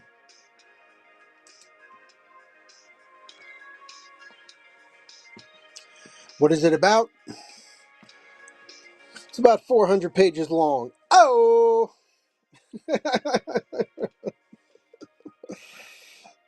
Sorry, it's late. I've been doing this for 4 hours now, so.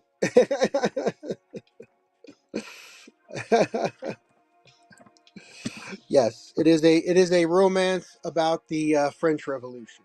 Scaramouche, Sabatini. I'll give you the official. I'll give you the official book summary. Here we go. Hold on.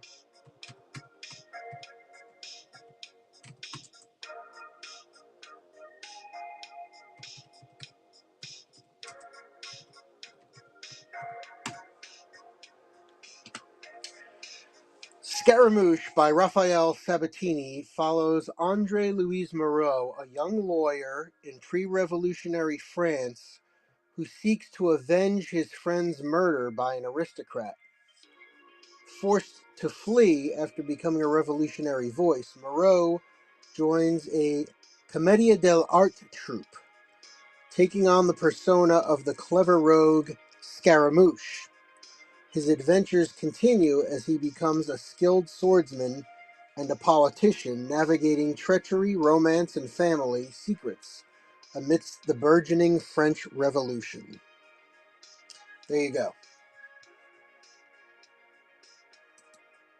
Sounds a little like Zorro.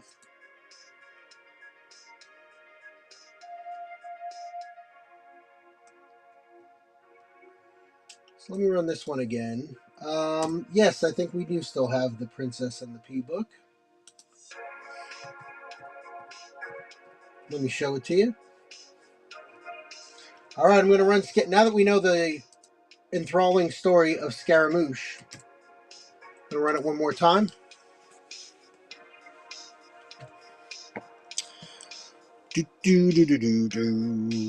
Zorro is probably better. It probably is. But this is the original. Princess and the Pea. I've also got a pretty cool Prince Valiant book in there. All right, let me put Scaramouche back.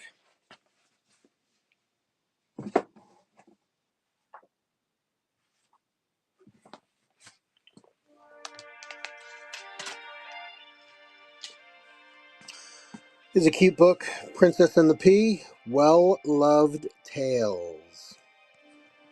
Great front and back, the spine. There's a little loss here. Little corner loss there. Okay. It's fine. It's not going anywhere. And it is got these awesome, very beautiful color illustrations on every page. So every page has left side words, right side illustration. Great for reading to little ones. And super vintage. So there you go. Princess and the Pea.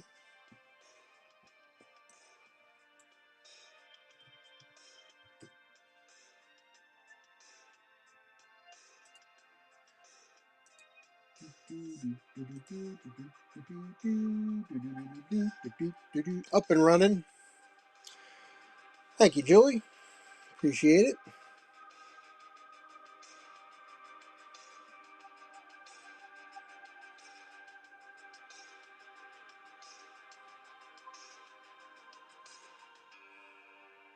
There you go. Thank you, Julie.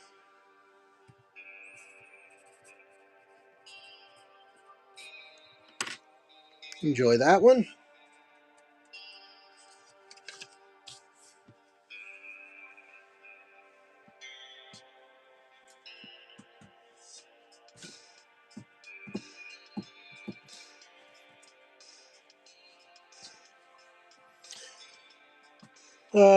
Pull this out of the store. Whoopee Hunky Dory. Permabound book. 1952 Whitman book.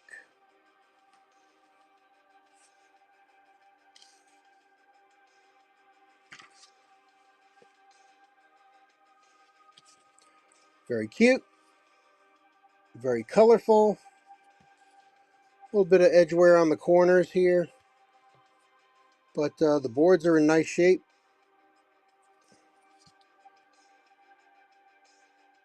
Real nice. A Hunky Dory.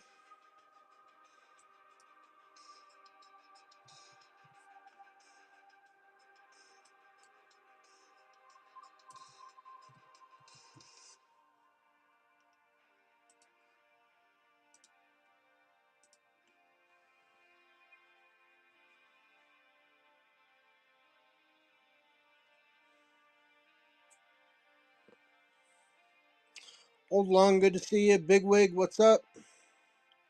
Nancy Van, welcome. Jackalope, good to see you. Thanks everybody for coming on in. I do appreciate it. Put the hunky dory back.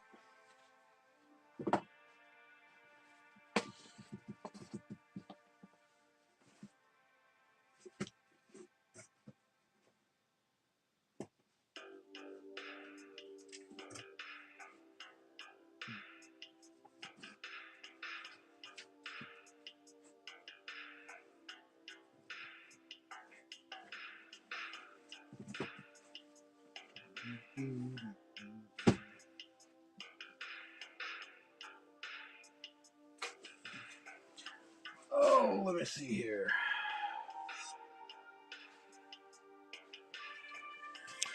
All right, let me pull this one out. Excuse me while I whip this out. The Home School of Elocution. Look at this bad boy. This is a doorstop, okay? But super interesting.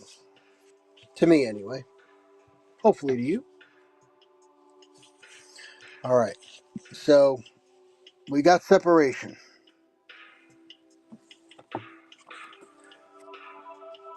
Little wood glue will fix that. This book is meant to explain to people how to speak properly, how to elocute, so speak with purpose.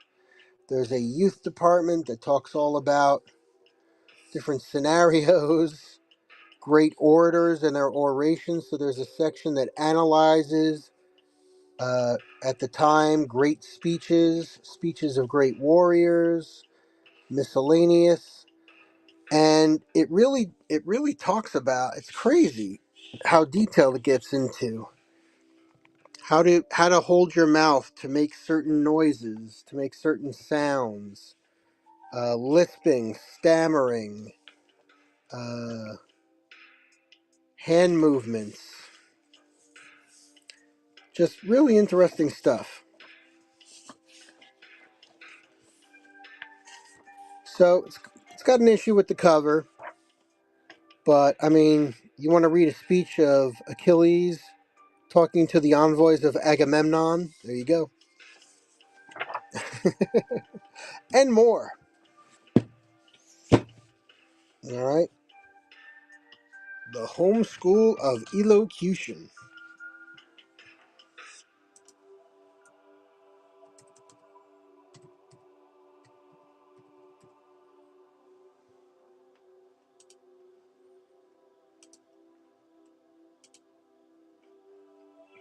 Up and running.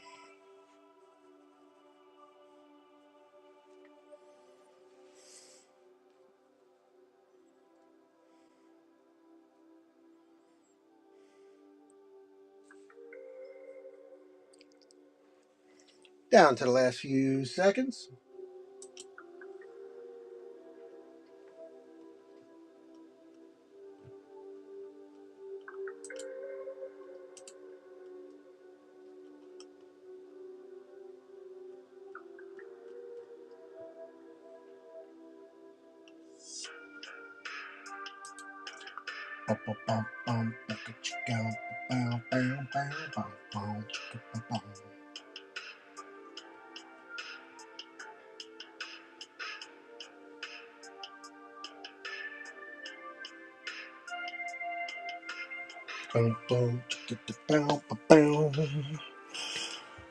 All right, let's see, guys. It's almost 2 a.m. here on the East Coast, so I think I'm gonna ask for last call.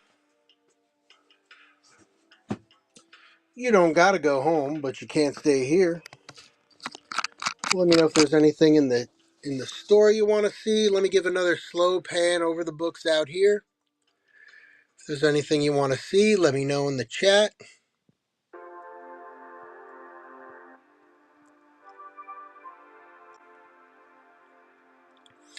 Happy to grab it for you.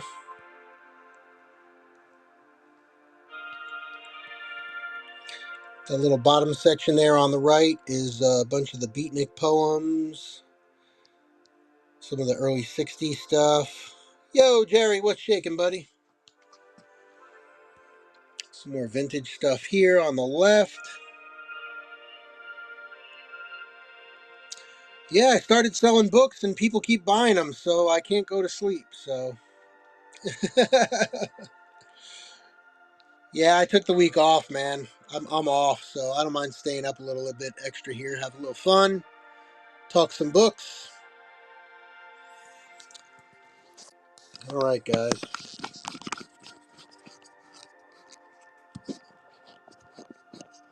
Oh, yeah. All right. Well, let's see. Who do we got out here? We've got a birthday book buy it now show. There's manga, anime, and comics. There's ET and government conspiracy books.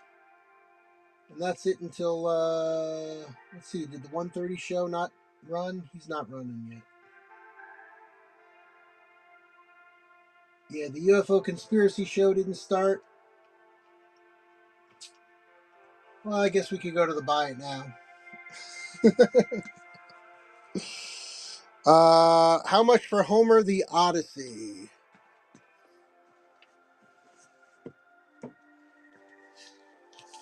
I read it before at 5.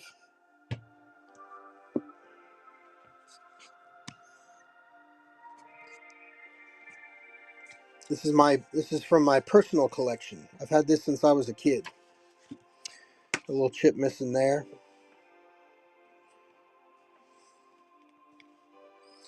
Very cool. I think we said this was a 1961. This is a 1961 copy. Yep, 1961. So, real nice shape.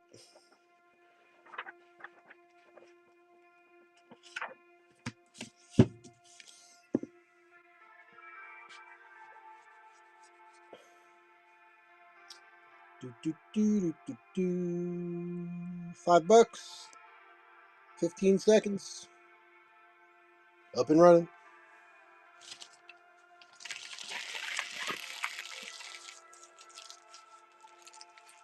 Unruff is in.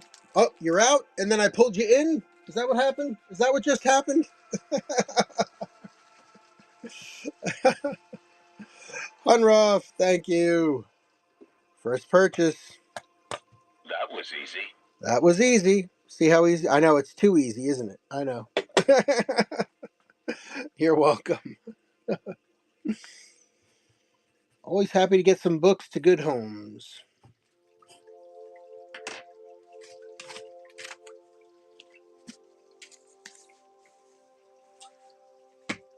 All right, let's see. Anything else? Going once. Going twice. Going 3 times. All right. Let's see if we... So the only other active show I see is a comic book show. There's no other book shows here, which is probably why you guys are all hanging out with me, right? So there is a buy it now show going on though. Let's jump in there and see if there's anything. TBR dealer. Let's go check him out. Hey guys, thanks so much for hanging out tonight. I really appreciate it. It's been a lot of fun. Sold a lot of cool books. Hopefully you guys will throw down a follow every Wednesday night, 10 p.m. Eastern Standard Time. I'll be here selling books of one shape, form, or another. So come on and join me. Hey, please do me a favor if you had some fun tonight. Throw down a bookmark or two on those future Wednesday night shows. You know it always helps get eyes on the stream. So much appreciated, everybody. All right. Catch you later. Jerry, take care, buddy. Stay safe at work. I'll see you guys next time.